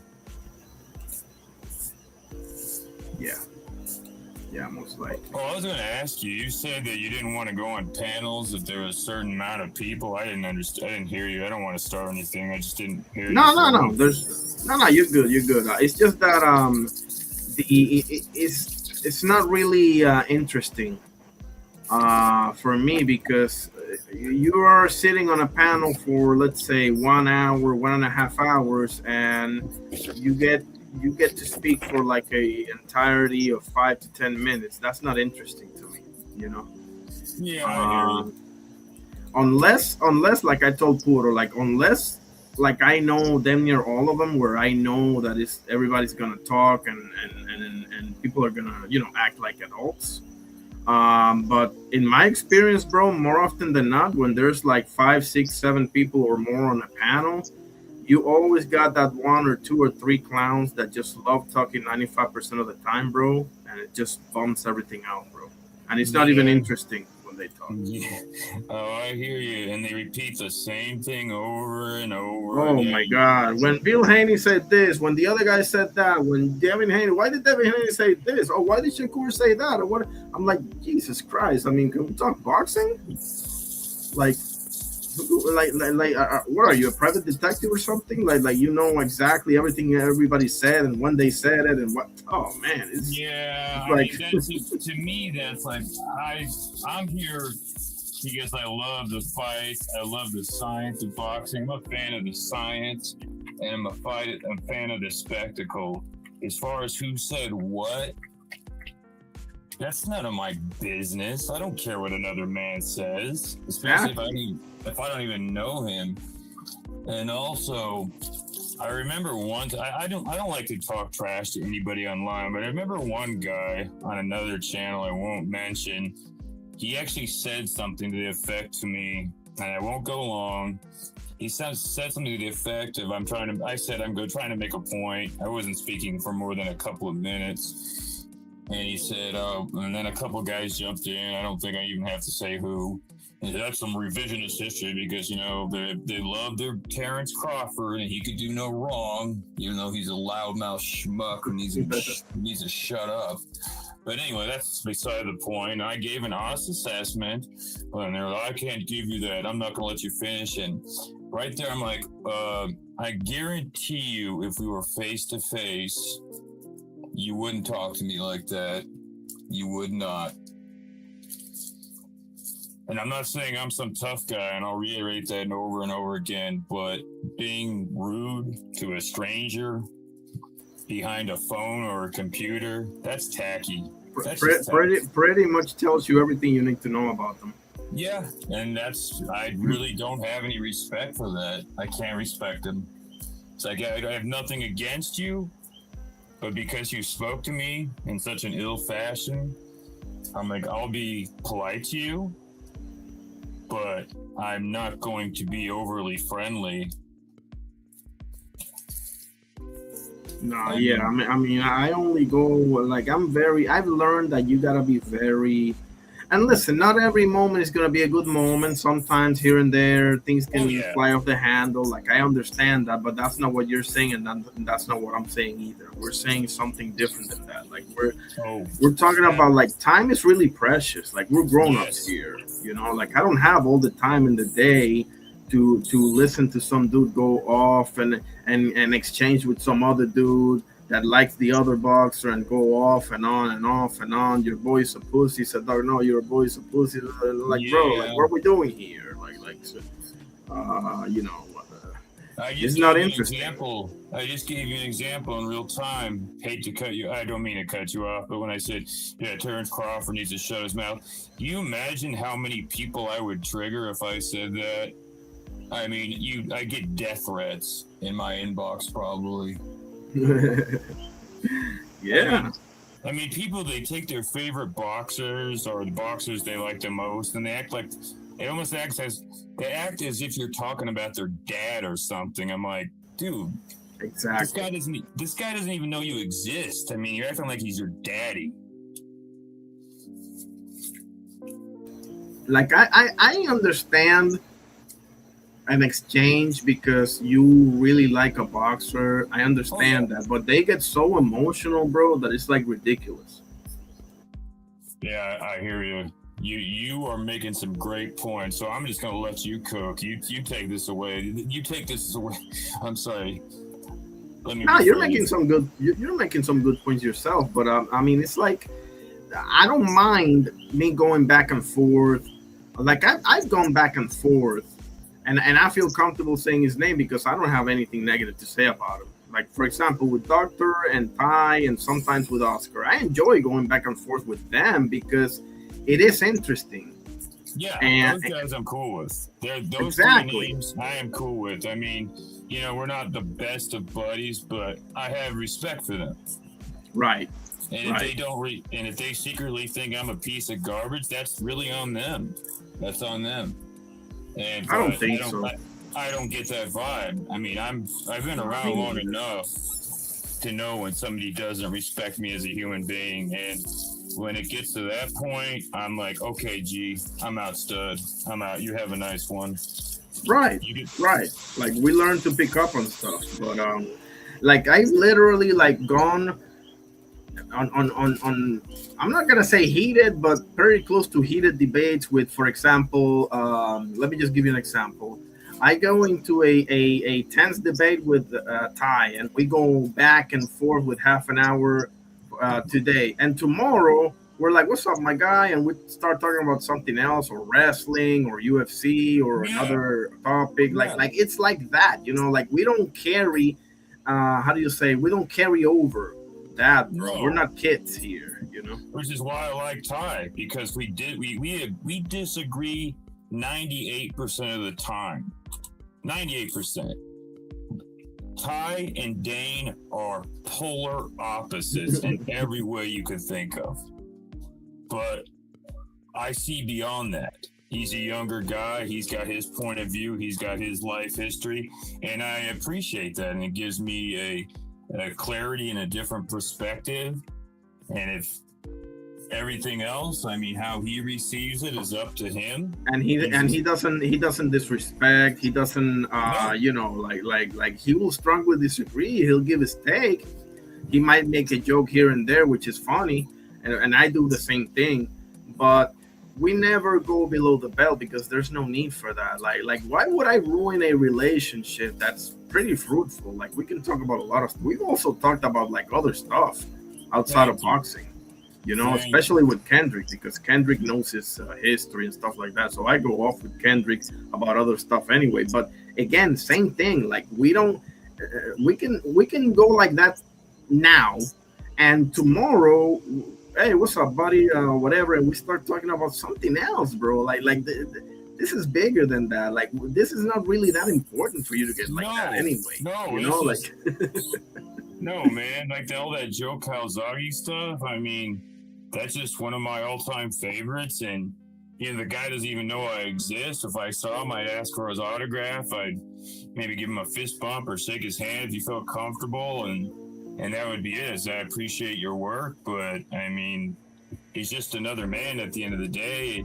It's not like I'm fighting for the honor of my mother and father. If that were the case, exactly, I'd be like, something. If that were the case, I'd be like, something. Maybe one day we'll have this conversation in person, and I would leave it right there. That would be it, forever. I mean, forever. Yeah, the gloves are off. Yeah. But when it comes to this, I mean, I don't know, man. Like at the end of the day, I just figured the channels that really are worth your time are the ones worth going to. Yeah.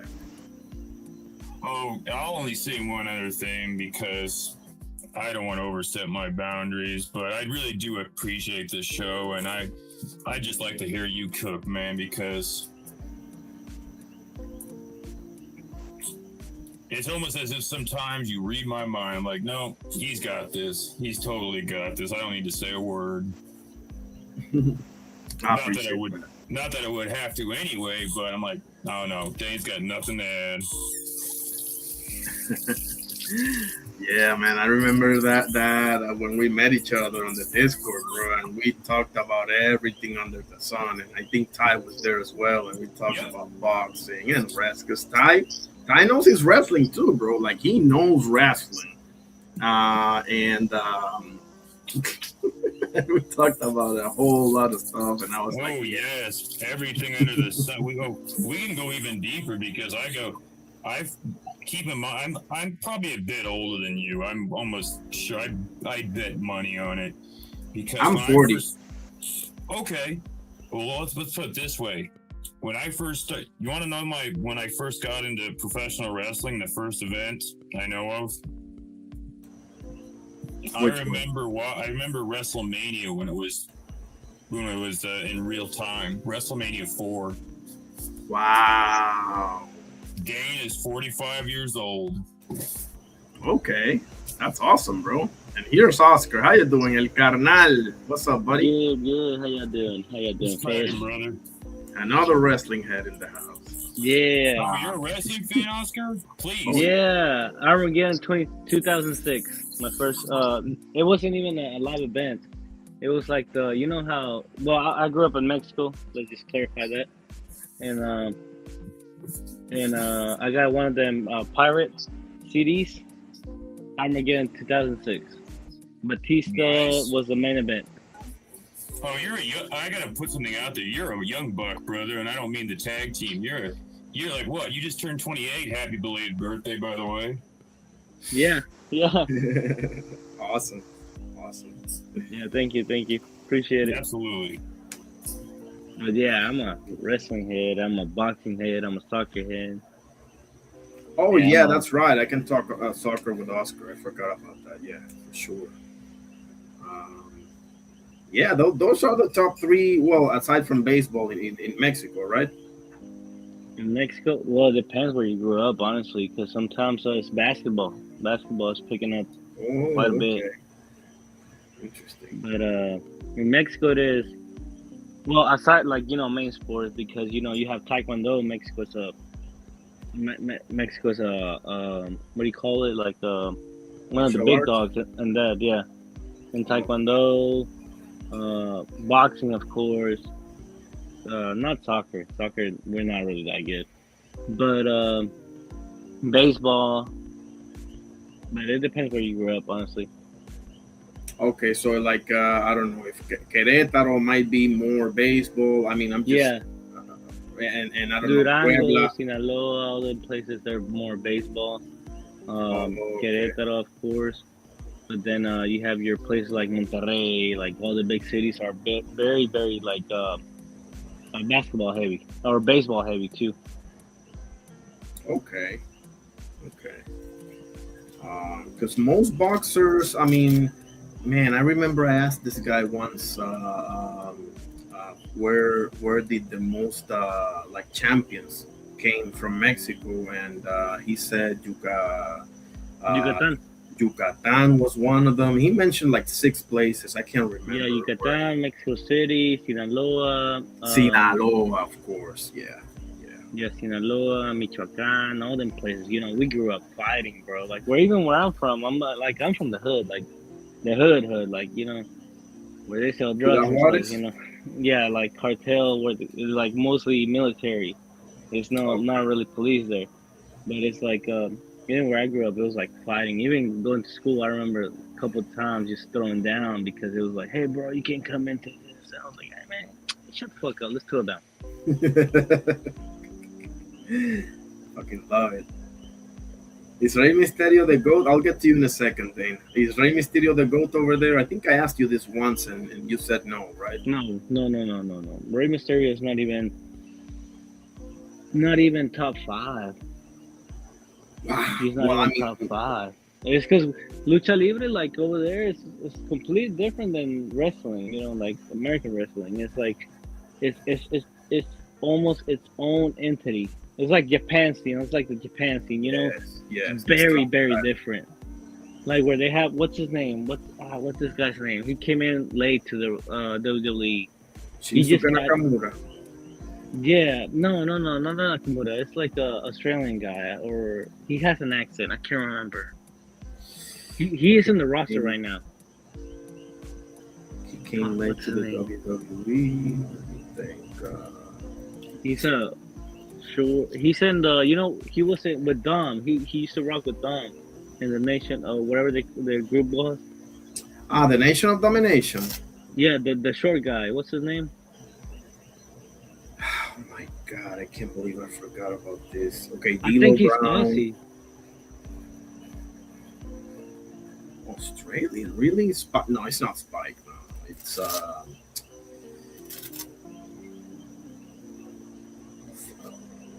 okay, you got the Godfather, you got Farouk. Are you sure it's the Nation of Domination? Yeah, because he used to rock with Dom.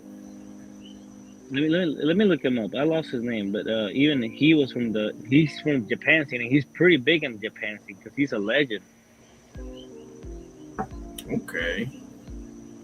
Yeah, Japan, bro. It's listen, a lot of people talk, and rightfully so. You got the USA, you got Mexico, and rightfully so again. But I'll tell you, Canada, the UK, and Japan, those are household wrestling countries, man. Like household. Like Canada got the Bret Hart, Jim Neidhart, Chris Jericho, Kevin Owens. I'm forgetting. Wasn't Chris Benoit Canadian? Yeah, There it is, another one. I mean, Judgment Day. He's from Judgment Day.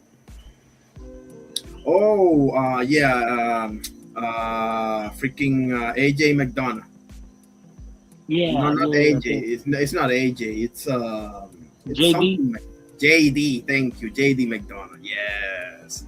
Yeah, he's pretty big on the In Japan. in Japan, dude. That's where WWE pick him from. Okay. Interesting. Yeah, it's like yeah, it's like in wrestling. Like if I have to tell you, top five wrestling from Mexico is El Santo, Blue Demon, Mil Máscaras, um, El Perro Aguayo, El Hijo del Perro Aguayo, Santos Junior, um, fuck, Uy, el perro aguayo fue el que le pasó eso con Rey Misterio, ¿verdad? No, el hijo de Perro Rey. Okay, The okay. junior is that's what happened to. But it wasn't even him. It wasn't Rey Mysterio. It was him No, no, totally. I It know, was I just know, I know. it was just because if you look at the tape, Rey Mysterio don't even touch him. He doesn't even touch him. It's just you know you know how wrestling is, dude. Like you're putting Yeah, your body on. shit As much as happens. people crap on it, it's not an art form. It's not a martial arts. You're still putting your body on the line, Of course, and bro. They don't know shit. Yeah, and absolutely. they and plus you gotta you gotta take not because you got not because you want to. You have to take steroids. You have to. Yeah, It's your physique to yeah. recover. It is an aesthetic business after all. Yeah, it's to recover whatever to whatever it may be. But it is something, and it just it was a sad accident that day. And I remember Rey Mysterio got flagged for it all over the place, and I was like, Yeah, nah, Rey Mysterio didn't even touch him though. But no. like yeah, going back to the question now, Rey Mysterio is not even top five for me at least. But I He's mean, in like. hindsight, bro, Mexico got so much history, Mhm. so much like that's not an insult by any stretch of the imagination because it's not like we're saying you're not top five in. Well, I'm not gonna mention any country just out of respect, but like in a country where you don't know that many wrestlers, right? Let's just put it that way. Like Yeah, you don't make it in the top five in a country that has legends of the wazoo, and I'm talking about like generational talent, second, third, fourth generation wrestlers. El Villano, that's just a heritage. It's like kind of like some people right now they put El Grande Americano, they put him even above Rey Mysterio right now. Wow. And then Why? Alberto, Because I think Alberto Del Rio is like third generation, yeah, right? third. No, he's fourth. Oh wow. He's fourth generation. So I got a You know, question for the both of you. Let me get Dane in here first. Dane, is Chris Benoit a Hall of Famer? Yes or no? And then I got us. I think I know the answer to this, but I just want to hear from you guys. So Dane, if you're there, is Chris Benoit a Hall of Famer? Absolutely. Thank you. I think so No. too. Now, Yes. whatever happened afterwards, Yeah, no, I mean, we're not I can't. condoning in any way we're condoning what happened with the tragedy that happened and everything and his CTE, which was really bad. I saw a video the other day, I forgot to tell you about it, Oscar, where a doctor analyzed how bad his brain was, and it's very Yeah, hard to watch, man. I think it's but because once you get into those cases, it's very hard to judge anybody because it's like exactly. it like turn into a music thing. It's R. Kelly. We know what happened with him. Whatever. Yeah. But it's like it's still a great song. I still rock with that song every single day. And we all know the song. Yes. What he Yeah, did was you know it. wrong. Yeah, you know what I mean. It's like yeah, but as soon as that song comes on, I must sing it. I don't care. But it's like yeah, what he did was wrong. Now Chris Benoit. Yeah, like we're separating things. Like for example, I listen. I'll forever say Vince McMahon is my favorite wrestling promoter of all time. Now, does that mean that I condone everything he's ever done? Hell no. I'm Yeah, just talking about exactly. a particular thing here. Like Well, turn it into soccer terms. Is Messi the greatest soccer player that ever lived? Probably, and maybe he is. But and he is, for me he is. But then like, do you condone what everything Argentina's doing, being racist and all this and that, and being segregated because they're so fucking racist and all this and that? Yes, but you can't take the greatness away from that guy. yeah, I mean, and that's not the whole of Argentina by any stretch of the imagination. But yeah, the racism is a problem over there. I cannot deny that. And I'm a guy that has family from Argentina and has been there. And it's like I always say, I love them, but I know them. Yeah, it's like Um, you don't condone it, but at the same time, it's like you can't turn greatness away. exactly. And I think a better example might be Diego Maradona. Yeah, Leo To be Maradona. And honest you know, with you. he slept with younger girls. He was a Sure. coke addict and all this and that. And But then a at the same million other bad time, things. and a million other bad things, like you said. It's like, but he's still the one of the greatest to ever do it. Certainly. So Chris Benoit's a Hall of because here's the thing, guys. Here's the thing. In wrestling, if we're really gonna do guilt by association like that, you're gonna have a half-empty Hall of Fame, bro. Because Oh, if by we're gonna, far. if yeah, like if we're gonna do that in wrestling, I mean, Hulk Hogan is out of there, Ric Flair's out of there, Vince McMahon's out of there. Can you have a wrestling Hall of Fame without Vince McMahon? I mean, let's be real here. No way, no way, Mhm. impossible. Like he made wrestling what it is. I don't care what nobody say. It was a bunch of territories before he came to the scene. Imagine, bro, if the only way to see the Undertaker or Stone Cold or whoever, Eddie Guerrero, Kurt Angle, had to be in the Mid South territory. Can you imagine that shit, bro? Mhm. No, thank you.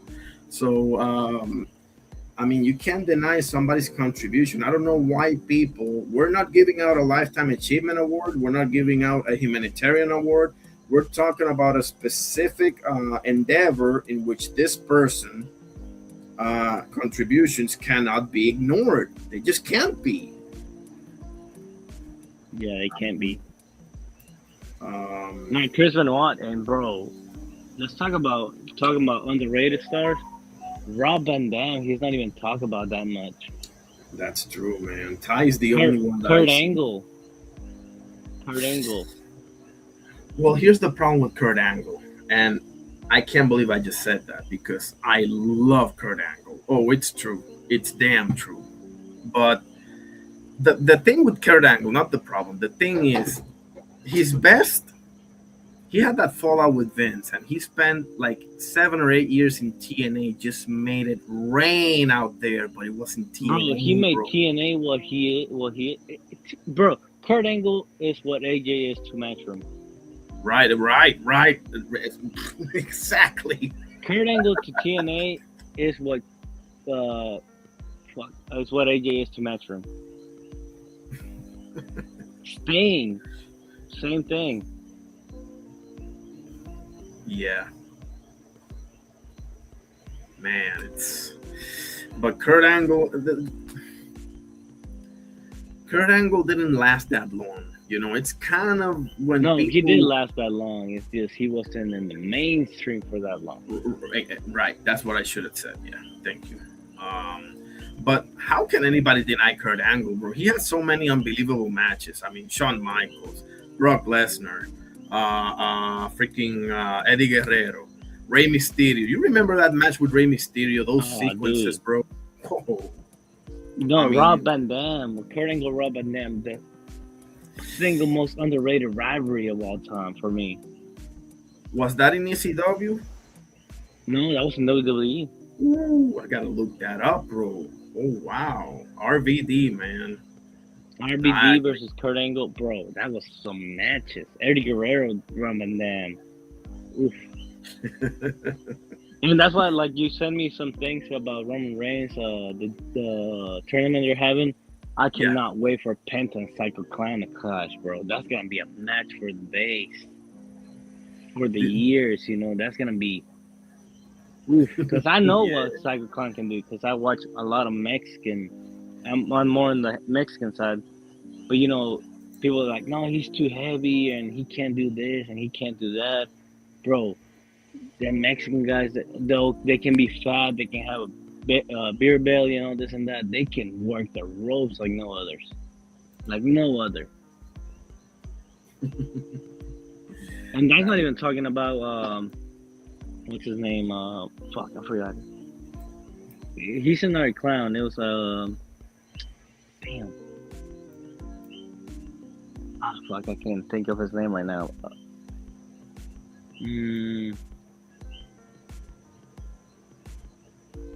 Damn, I can't forget it. But like, it's like hardcore. You know, he's a hardcore wrestler. He's a. Let me look him up. Hardcore wrestler. Terry Funk, Raven, Sabu, Sabu is one. for sure. New Jack, well, New Jack is crazy as hell. Rest in peace. But oh man, I can't. The Sandman, Tommy Dreamer. I can't believe I forgot all these names. Shit. Are we talking about Taz or Sandman? Taz, bro. I forgot about Taz. Amazing. Yeah, he's. No, about Taz. Was he too good for his home self? Because Taz had it all, dude. Taz had it all. Yeah, it's like overnight he just sat on a commentator booth and just never. I think, is that Vince's fault? That might be Vince's fault, to be honest. Yeah, with that was definitely Yeah. Vince's fault. Facts. Yeah, can't deny. Pagano, that's his name, bro. Pagano, okay. Yeah, bro. Look into him. Look at his story. Like everything. Oh, dude, nah, he'll make you cry. Honestly, for me, he made me cry. I ain't gonna lie. Okay. He was like, bro, I was lost in drugs and alcohol, and I didn't even know what I wanted to do with my life when I was a teen. And I just got in a wrestling ring, and then one of the guys was like, hey, when are you gonna debut? And he was like, damn, you really think I got everything to debut professionally? Like, yeah. And then he was like, bro, that's the first time somebody ever believed in me. I'm damn. That's awesome. Like, because, you're from PR, Irony. I'm from Mexico. Dane, I don't know. I'm guessing you're from the U.S. I don't know if you came from the struggle or not. I'm sorry if I'm mistaken or not. But it's like coming from the struggle, and it's like, God damn, bro. Like, that touch is different, whenever it's like, I don't know if nobody ever believed in me. Like, that means something to people that came from nothing. From nothing, it means totally, it means the world to us. Yeah. Just a good job can mean making it or failing. Like, that just them words, like good job can mean making it or breaking it. Like, it is what it is. Yes, sir. Now let me ask you this, because man, I wanted to ask you this the other day and I forgot. As a second promotion, because I'm not gonna get into. Listen, Triple H. The CM Punk's return is not gonna last forever, homie. Like that, I cannot knock you for that, but you have buried Bailey. You are burying Carmelo Hayes. You buried Bobby Lashley. You buried LA Knight a million times. You tried to bury Chad Gable, and you buried Killer Cross. And I'm forgetting a few other names, so I'm not even going to get into Triple H, right? But as a secondary promotion outside of WWE, WWF, right? Which one do you prefer? WCW, AEW, TNA, or is there's another one? ECW, or there's another one? Let me get Dane first, and then Oscar. WCW, all the way, and twice on Sunday. Yeah, that run they had when they had the NWO and Hollywood Hulk Hogan and DDP. Long before that, bro. Long before that, they were amazing. Yeah. Long before, way back in 89, 90, 91. Sting, Lex Luger, Ron Simmons. Wow, Sting. Wow, I forgot about the crew. Lex Sting. Come on. Before that was WWE's main competitor at the day. That's when they were eating WWF's lunch, right? They've been eating for what, 83 weeks or something? Yeah, longer. It was like, it was years. It was at least 2.5, 3 years.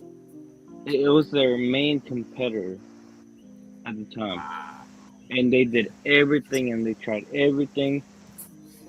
It wasn't until they were like, oh, all these guys are getting popped, so we're going to put younger talent, where WWE started making the segue, that's when they started making waves. But before then, it was WCW was killing them. So, may I make a suggestion? Yeah. if you ever get around to it, I would strongly, highly recommend. It's a great read. Read Eric Bischoff's book called Controversy Creates Cash, and that will open your eyes so much to the inner workings of WCW. And the reason I know he's telling the truth is because he's been consistent for decades on what happened. I mean, it will tell you so much of why things went awry, when things went under, and everything leading up to everything. I love it. I love it. It speaks for itself. I don't need to promote it, man. And he didn't pay me to say that. And I'm liking Eric. The thing with Eric Bischoff is that, you know, he fired Stone Cold Steve Austin. Now Ted Turner made him do that, but like that's one of the biggest stains in WCW. Like WCW fired the Undertaker. Now granted, he wasn't the Undertaker. He was, I think, Mean Mark Callis was his name. And he was fired by Ole Anderson, and Eric Bischoff fired blonde hair Stone Cold Steve Austin. But it's like kind of like being the NBA franchise that let go of Michael Jordan and Hakeem Olajuwon. You know, it's kind of like, you understand what I'm saying? It's like you don't want to be that guy. But I'm with you guys, but you see how you have to like specify the period, because we all know once Vince Russo got to WCW, it all went to shit. That's true. Like he put the title on himself. He put the title on David freaking Arquette. I mean, what are we talking about here?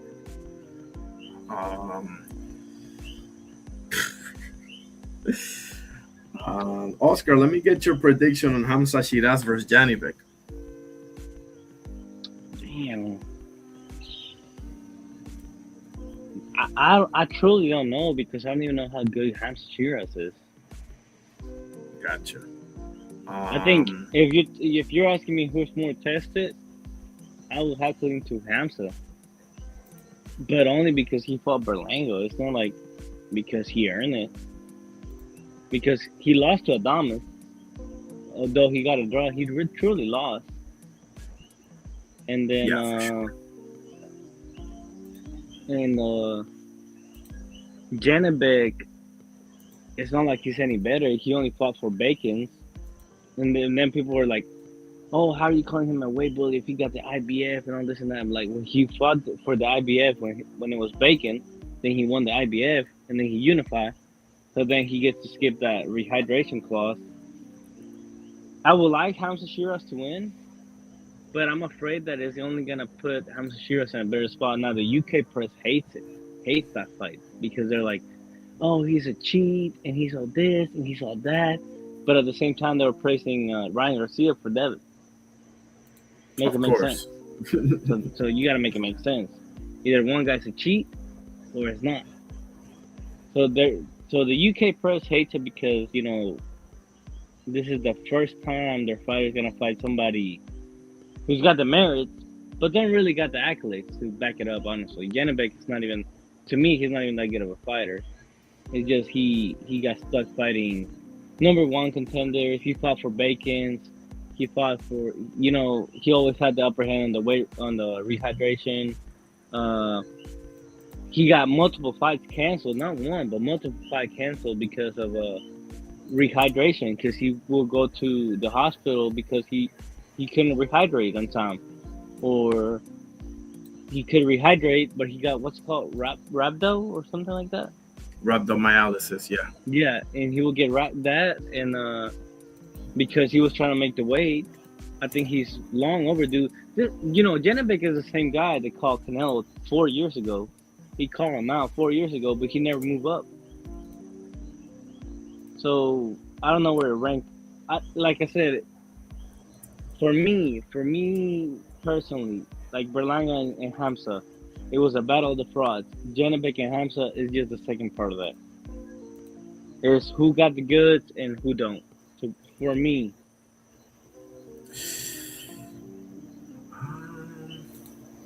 man, I cannot say that I disagree with that. I am rooting for Hamza, but Yeah, the only reason I'm rooting for Hamza is because Janibek got popped. That's the only reason I'm rooting for him.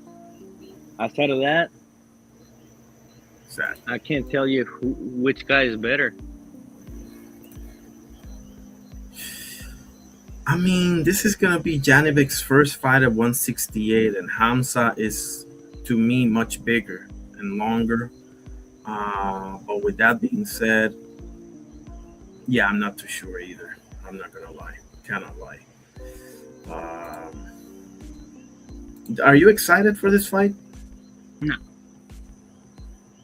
Yeah, me neither. Nah, I'm not. I'm not ready to move from this fight, honestly. It's like I told Puro and Dana and Marketan a while ago. Like in boxing today, if you cheat and you get caught and you pop dirty, you get penalized with a title shot. Pretty much. That's what. Not only that, but like right now, like this guy got popped. Not popped, but like he came in overweight, 10 pounds overweight, 10 pounds. But that seems like it's the norm. Fulton, This year, that's been the norm. How many guys have missed weight? How many guys have canceled fights because of that? Main events, we've seen the main events, co-main events. Not only that, undercards and all this and that. Like that's the norm right now. This is disgusting. it Like is. you know you're not gonna make weight. You know, 10 pounds. Are you serious? You know you're not gonna make weight in 10 pounds. Exactly. No way. No way. And you do this for a living. So, Yeah, you do this for a living. It's not like you don't know. I know you're not gonna make weight. So how the exactly. fuck do you If I know it's for damn sure you know it. uh, man, what about Schofield and Body? What do you think about that? A good test for Schofield. Good test. Now I know Schofield's tied to the Shakur Stevenson things, rightfully so, because he does deserve the criticism. But it's a good test at the end of the day. Yeah, I agree. Because that Tevin Farmer fight, I just gotta see a little bit more. You know, I Let's can't talk just about the be fight next weekend, though. next weekend. Oh, Tio and Rolly. Oh yeah. What you got on that one, bro? I got Rolly. I love it. No, I know Rolly gets a lot of flack because people think he's worse than Ryan Garcia, though he beat Ryan Garcia. But Right. Rolly, especially not just Rolly, like Salas, his trainer, bro, like that's an A class, almost S class tactician right there. Like that guy can break down fighters like no other. And it's not like Tio, like you just have to come in with Tio with a plan and be able to adapt throughout the fight because Tio cannot adapt. And you seen the argument he had with his dad, like that's his cornerman, dude, his main cornerman, and he just had a Yeah. whole debate. Like they're still talking about Shakur, like let that shit go. It was a bad Yeah. line. It was a bad game plan. Whatever. It happened. It happened to you against Yeah, I don't Cambosos. think it's the proper way to do that shit in front of everybody either. You know, No, and they're like just that's letting I feelings just feel like out, that's and that's not the right time nor the right way to do it. right. Like that's a conversation for like closed doors. Like, what would you even like give that information to people? I don't know, man. They're not the sharpest tools in the shed. I think we can all agree to that. Um, I mean, I appreciate Tio somewhat for calling out his father, but I wouldn't have done that, bro. I wouldn't have done that in front of everyone. That's for damn sure, bro. Like, nah, you know. Um, but it is what it is, bro. And I sympathize with Theo because I know that feeling where you try to make your dad proud. I know that feeling. Not me too. I think every son has that feeling until a certain point. Right. But it's like you don't put it out there. You talk about it with your dad. Once you're grown, I mean, Theo has my age, so it's like once you're about this age, close the door while you're drinking, have some drinks, everything's quiet, you're smoking a cigar or a cigarette, and it's like hey, you know that this and that. I always try to please you, this and that. But you don't do it in front of an interview where is gonna see it. Everybody's gonna make fun of you. You don't do that. Exactly. Like, well, that's just me. But I mean, okay, so It is like Dane said. It's like Dane yeah, said. It's like, bro, this ain't affecting me. You know what I mean? Like, you're a grown ass man. I'm not gonna sympathize with you. Fuck you. What should I sympathize with you? You know how exactly. many guys go out of work, a job that they don't like, just to watch a fight to relieve themselves, and you're over here like, oh no, my dad, no, fuck you, no. You ain't gonna hurt my parents. You ain't gonna hurt my family. I ain't gonna sympathize with you. What should I sympathize with you? If anything, you Yeah, should sympathize with me. exactly. Well said, bro. Well said. Yeah, because they're like, okay, so you can either be in the top whatever percent, 1%, 2%, whatever percent it is, or how do I say this? O que te tú no puedes ser el jefe y la Like, víctima al mismo tiempo. yeah, you can't be the boss or the victim at the same time. You cannot. You Exactly. just You got to can't, pick bro. one. Like, you can't. You cannot. You being in the top 1%, like you be like getting title shots, and Teal worked for it. Don't get me wrong, Teal worked for it. He had to work through it. He had his Yeah. breakthrough with Loma, but he had to earn that spot too. And I sympathize with the hard work and ethic and showing up to the gym and all this and that. But you're in the top 1% of fighters. I know amateur fighters, bro. I know professional fighters that don't even make their. They have a bad losing record. Yeah. I like, Yeah. it's like, bro, like you're in the top 1%. You want me to feel bad for you? You're getting paid millions. Yeah. I might as well feel bad for Elon Musk while we're at it. I mean, I'm exaggerating, but I'm just making a point. Like, nah, bro, you don't get to have it both ways. And I just think Tio, look, I appreciate an inspirational message that he gave. I think after the Shakur fight, or maybe it was after the Arnold Barbosa fight. But look, Tio doesn't give the problem with this. Well, not the problem, but one thing that I'm noticing with this fight, I can't really trust either one of these guys. Like, I love Rolly. I love him. I've always have, always will, with all his flaws. I love the kid. I think he's genuine. I think he's cringe, but in a good way. He can be funny as hell when he wants to, but at the same time, he ain't the most consistent dude in the neighborhood. No, And Tio, same thing. Am I gonna get the Tio of Josh Taylor and Arnold Barbosa, or am I going to get the Tio of just Claggett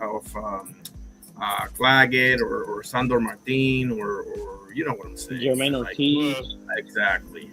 Here's the thing with that.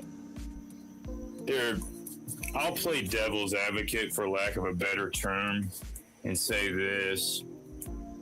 When you're at the very, very top, as both of you have acknowledged, the 1%, the championship, unified championship level at multiple weight classes, you're one of the top guys across the board.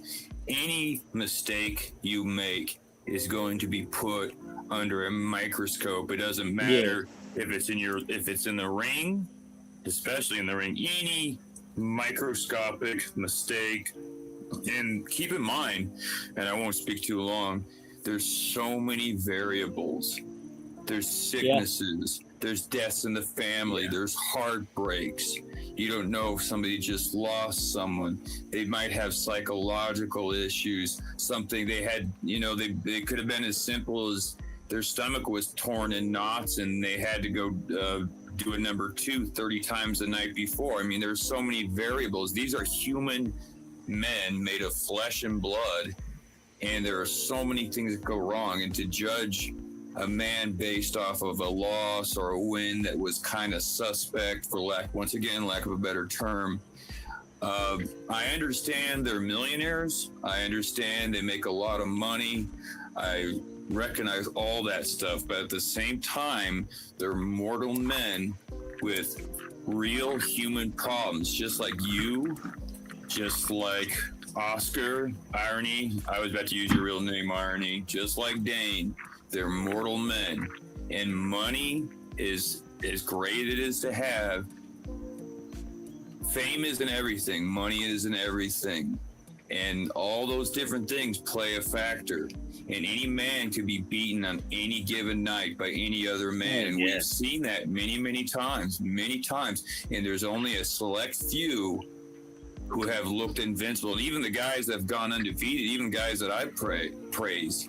And as a matter of fact, I'll go as far to say as Nassim Hamed didn't lose that fight to Marco Antonio Barrera. As far as I'm concerned, he should have been DQ'd. But aside from that, when you're at that level, you are under so much scrutiny, so much pressure. You can't go anywhere without somebody getting in your face. Recognize you're out just having a go to the grocery store. I mean, they're human beings. They are human beings, and I have to appreciate that. Whether you like how, and we're going off of their public persona. That's all we have to go off of. We have no idea who they are in real life. No, that's 100% true, and but I don't think we're referring to that. You know, in my case, what I'm referring to, like I fully understand, and that's something that I debated with people that like you know, for example, I keep telling people paying a ticket doesn't give you the right to disrespect somebody. And that's kind of what you're referring to payback. I mean, I'm not telling you what you're referring to, but that's what I would put to your point. You know, like at that level, obviously, like we see rich people that have it all, materially speaking. You know, get into mental health crisis and end up bankrupt or worse. So, like that's a real thing. Like that's immune to your riches and your success or whatever the case may be. What I think Oscar is referring to and what I'm referring to is that you don't get to we don't get as average Joes, or at least I don't get as an average Joe the opportunity or the privilege of having people feel bad for me when I'm having a bad day or where I'm. So I think maybe that's selfish for me to say, but I just feel like your fame and your notoriety can be used for better things than that. You know, because if there's something with you, we gotta help. Like we understand that money doesn't solve everything, and money's not everything. That's 100% fact. But the problem is that you also need to be appreciative of your blessing, bro. It is a blessing. Like a lot of things came together for you to be there. Like it's not just talent and hard work. You also got to know the right people. There's a lot of things outside of your control. Oh yeah. You know. Oh yeah. May I add one other thing? Yeah. I will say this: all our favorite fighters, my favorite fighters. I mean, I've mentioned them countless times, from Nassim Hamed to Joe Calzaghe to Deontay Wilder, Gervonta Tank Davis. I mean, we could go all the way down the list of. There are guys out there who I've personally met,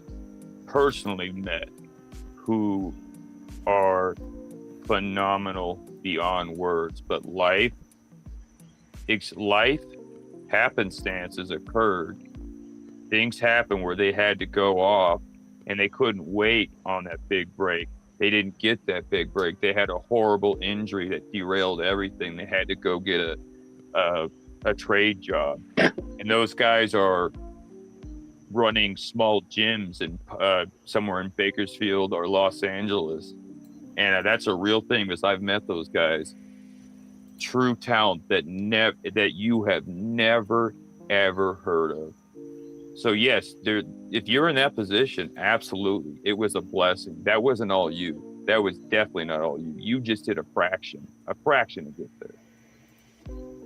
You were blessed. Like you said, you're just playing devil's advocate. You know, to for lack of a better term, it's just to put it out there, and like And it's not like he's saying like he's truly like I don't know if you truly feel it or not, but it's like you just playing devil's advocate to make a counterpoint to what we were saying, like because it is true. Them guys are true people. You know, they have same emotions.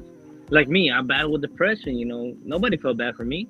I don't care, but now I Same don't here. care. But like at the point, it was like, God dang, like I can't get over this. I can't get over this, and I don't wish that to anybody. Like because you know, as a grown man, I feel like every grown man that's made it, and not made it like, oh, we're millionaires. No, made it to where you can be happy where you're at. That's what I mean. If you really want to know what true gangster is, what you really want to know what true man look like, look at the guy that is comfortable where he's at. That's a true gangster, bro. Like he didn't have to get nothing. He didn't have to do nothing. He didn't have to, but he's like not doing anything like us and bad stuff. You know, like drug deal and all this and that. I But understand. I a guy understand, that bro. truly made it is like a guy that is truly comfortable where he's at, and it's like we have to go through so much. That's gangster, bro. Like a guy that Yeah. truly made it is like a guy that's comfortable where he's at. That's a guy that truly made it. And like I said, I battle with depression, all this and that. And it's like I tried to kill myself 3 times and whatever. Now I say it funnily, but at the time it wasn't. Nobody felt bad for me, and it's like I just had to keep going, grow a pair, go through it. Now everybody goes through it differently, and these guys might be the same way. You never know. You just never know. You never know until you're forced to be in a situation like that where nothing is going your way. And I don't wish this to anybody, but they teach you from a young age. Go to school, and you're gonna have money, and you have nothing. You're gonna get a good job, and you don't have nothing. Work hard. What do they tell you? Work hard, keep your head up, and you're gonna have all this and that. And none of that happens. Be good to women, and you're gonna have good women around you. That don't happen. Go to church, you're gonna find a guap. That don't happen. You know what I mean? It's like whenever it's a no, like from the things they teach you from a young age, and then like everything is like no, and no. And you have a car, your car broke down, and you finally get your car fixed. You got a blowout tire on the side of the road. And you're like, damn, bro, like I just can't get over this hole. And it can be simple, like a single mother. Let's say you say a single mother right now that is working, 80 hours a week, 100 hours a week, working 2-3 jobs. And it's like, God, saying like, it's very hard for me to look at that and feel sorry for you. And I don't wish that upon anybody because I know the feeling, because I've been there, where it's like, oh yeah, you get up and work hard, keep your head up, keep your head out the ground and lay low, and everything is going to come your way. And none of that happens. Be a good person, and people take advantage of you. Have good friends around you. And whenever something happens to you, a death in the family, whatever, because I have that happen to me, and I call somebody up, they don't answer. I don't wish that upon anybody. That's the worst feeling ever. Your guts are twisting and all this and that. But true men will overcome that. Why? Not because, and I'm sorry for saying this, not because of God, just because in a God in a place like I'm not a believer, so it's like God, whether you believe in Jesus or the Virgin Mary, or you believe in nature, or you believe in the universe, whatever. I'm talking about like you and God, like you just grew a pair of nuts and you got a lighter, and whenever it's dark, you turn that lighter on. That's what I mean. That's what true men are. That's what makes it grow, and it don't matter the age. And that's what separates men from kids.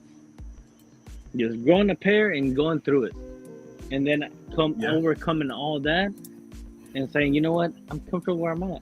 I'm blessed. I am blessed. Well said, bro. And it's hard. Go ahead. And it's hard to go through all that and then turn around and see a guy that makes millions of dollars or $500,000 more than money that I made, and be like, bro, you just having a mental struggle. Okay, whatever. Just get over it. You know what I mean? It's very hard to sympathize with that. Man, exactly. And I mean, again, people can easily engage in a false dichotomy because it may seem like we are being selfish by saying that. I don't know that selfish is the right word. It might not be, but because it's also true. I think you're both right. That's the thing. I think what Dane said is true, and what Oscar said is true. But I believe it depends on the context at the end of the day. Because if Yes. you see a guy, right, like if you see a guy constantly doing this shtick, then you can say, okay, bro, like what's going on here? Are you having to get up at 3 a.m. And work at the harbor until 6 p.m.? Or like, Or I come give you on, one like, better, Irony. You're having to wake up at 2 a.m., go to your job, get a water truck, fill it, and then go to the water truck place. You got to get there early because if not, you get to your job late, and then drive 2 hours, 2.5 hours away, one way, so you can make it in time. Driving standard when you don't even know how to drive standard, and going one way, and then being there till 7, 9 p.m. before you can come the other way. It's like, bro, you gotta put everything in context. And every man is different. I understand that, but like, bro, I've been through it. Work wise, I'm 28. Work wise, there's people 50 years old, 60 years old that can't tell me nothing about work. Nothing, not a goddamn lick of it. Because I've gone through it. Framing, factory job, road construction, whatever you want. I've gone through it. I've gone through the mud, through the shit even. And it's hard for me to turn around and be like, even just being a boxer is a privilege. You making it as a boxer is a privilege. for sure. Now it comes with the struggle, like you said, Dane. Money, money don't solve your problems. Money is just trading some problems for others. That's what money is. For me, at least, it's some money, some problems for others. That's what it is for me. So it's like, oh, it's hard for me to sympathize with somebody that has money whenever I wish I was in that position.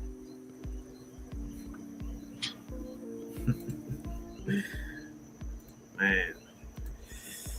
Uh, yeah. Yeah. All right, but let's turn this whole life conversation away. How y'all see Islam going? Man. Markidan was asking earlier, do we want to see like protests right away, or do we want to see protests versus Morales?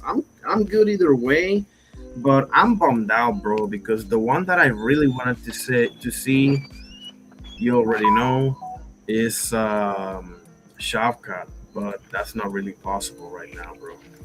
That's I really bullshit. wanted to see Arman, but I guess Arman's gonna be busy with Gagey. Oh, that's true. Yeah, yeah. I thought Armand was gonna get Patty, but is he gonna get Gagey at the end of the day? Finally, Nah, I don't think so. I think Gagey retired, no? If I'm not mistaken. he's in a hiatus. I can't say that he retired, but he may very well retire. We still got Ilya. We don't know what he's doing. He got messed up by Gagey, bro. He gotta chill out for a while. And shout out to Gagey. I thought Gagey was just another sacrifice. Honestly, I thought Gagey was over the hill. I've been thinking Gagey was over the hill for a long time, but I guess not. And me and you talk about it too, because if you look at Ilya's resume, it's like, does he have good names in there? Yes, he got great names in there. Some he got like at their prime or at their peak, but then some others, like the Volkanovski fight, that shouldn't have happened. That should not have happened. Yeah. I'll say this. Or the Max Holloway fight, that shouldn't have happened either. I will say this, and I know it's cliche, but age truly is simply a number, man. It really depends on the man, depends on the person. Yeah, you're right. I mean, Yeah, you just gave you're your right. story, you put it out there. I mean, what you went through was extreme, and I take you at your word. And my story is very, very different. I mean, I have my own issues. I have my own struggles, and I'm not right.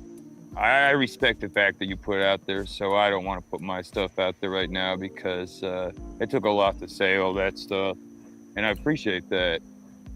But at the end of the day, we're all individuals, and we all have our own paths. We all have our own trajectories.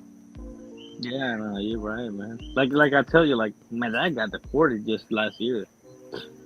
That was Oh easy, bro. That man. was yeah, like 2026, no 2025, bro. Like both my grandmas died, Oh, both of gee. them, back to back. My then I thought I was like, oh, I'm finally gonna get a break. My dad got deported, and I was working for my dad at that time. I stuck with my family, making just pennies on the dollars, just to help them out. Cause I'm a citizen. I can work wherever I want. I can make money if I want to. And or I can go work at a factory where I know I'm like I can make money. But I had to stick with them just because I don't want to let them out. It's just we all go through it. I can't complain because I know there's other people going through it worse. And it takes a lot for me to say that.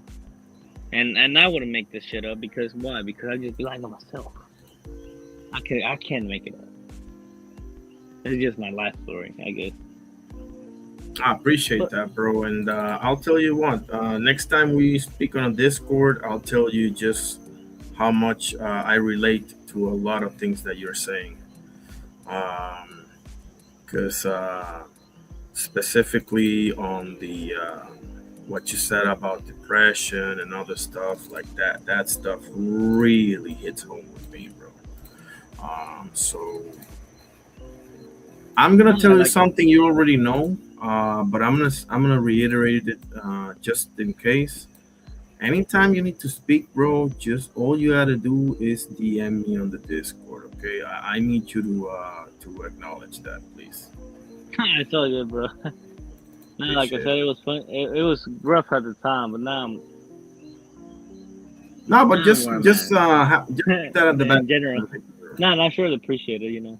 I sure appreciate it. It's just everybody goes through life, bro. Not just me. I know there's plenty of people that are going through it, or even worse. Like I said, like I know single mothers that are working. Like I can complain because I know two single mothers that are working 100+ hours a week, 2, 3 jobs.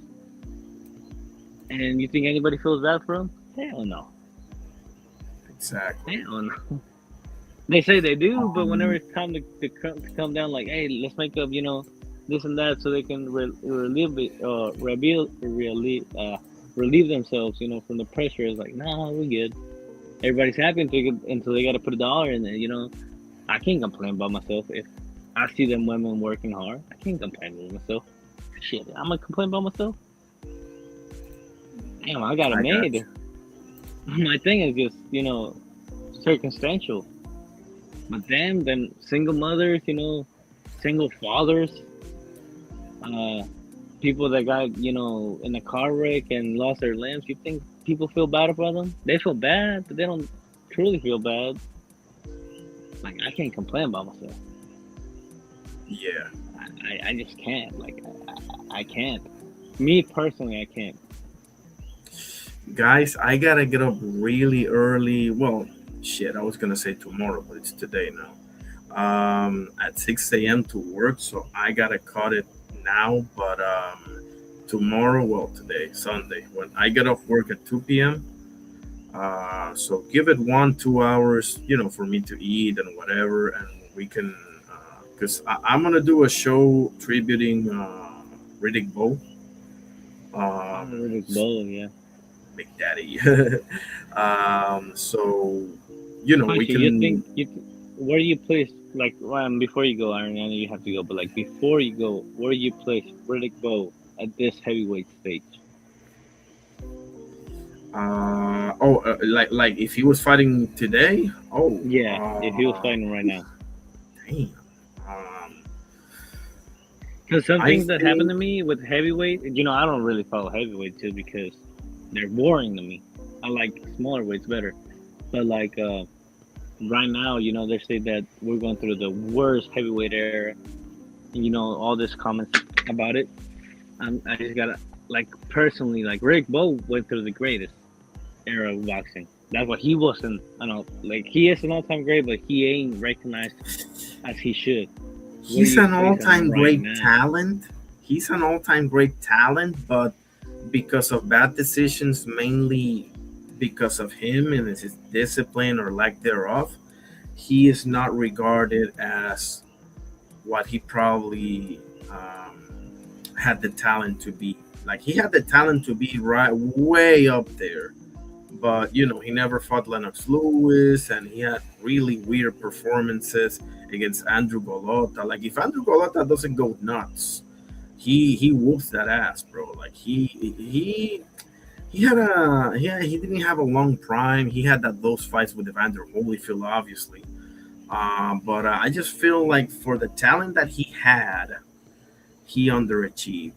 Now, with that being said, if he fights today, I have him world champion. Um, world champion. Yeah. The fight against Dubois would have been awesome and a Jet Caballero, but I don't. I think he beats Barker. I think he beats AJ. Fury might be interesting, but yeah, Usyk beats him. But yeah, he would have been a world champion. I don't know why StreamYard, or maybe you dropped off or something, but I don't know. StreamYard's been kicking people out. It kicked out Markidan. It kicked out Dane. Oh, StreamYard. StreamYard. Well, fellas, it's okay, Oscar. I'm gonna go ahead and wrap it up. But tomorrow or today in the afternoon, we can definitely get into it. And I appreciate you, bro. And the same for Dane Christensen. Um, Let me go ahead and end it here with the Lord's Prayer. In the name of the Father, Son, Holy Spirit. Our Father who art in heaven, hallowed be thy name. Thy kingdom come, thy will be done on earth as it is in heaven. Give us this day our daily bread, and forgive us our trespasses as we forgive those who trespass against us. And lead us not into temptation, but deliver us from evil. For thine is the kingdom and the power and the glory forever and ever. Amen. And the Father, Son, Holy Spirit. Thank you, God, for everything. I have special appreciation to Oscar Perez. I appreciate you, Oscar, my guy. Que Dios te bendiga, papá. All the best. Um, Special appreciation to Oscar Perez, El Carnal, Dane Christensen, Puro Sur, and Markidan for hopping onto the panel. Salute to my brother Carrier as well, saying hi. Um, and I appreciate you all for sure. You guys already know. And yeah, I mean, we saw the UFC and all. So Makachev retains his welterweight title, and Mackenzie Dern retains her strawweight women's title. Both dominating performances. So I should be live tomorrow or today in the afternoon with a Riddick Bowe tribute. So we shall see you soon. This was your boy Irony. Peace out.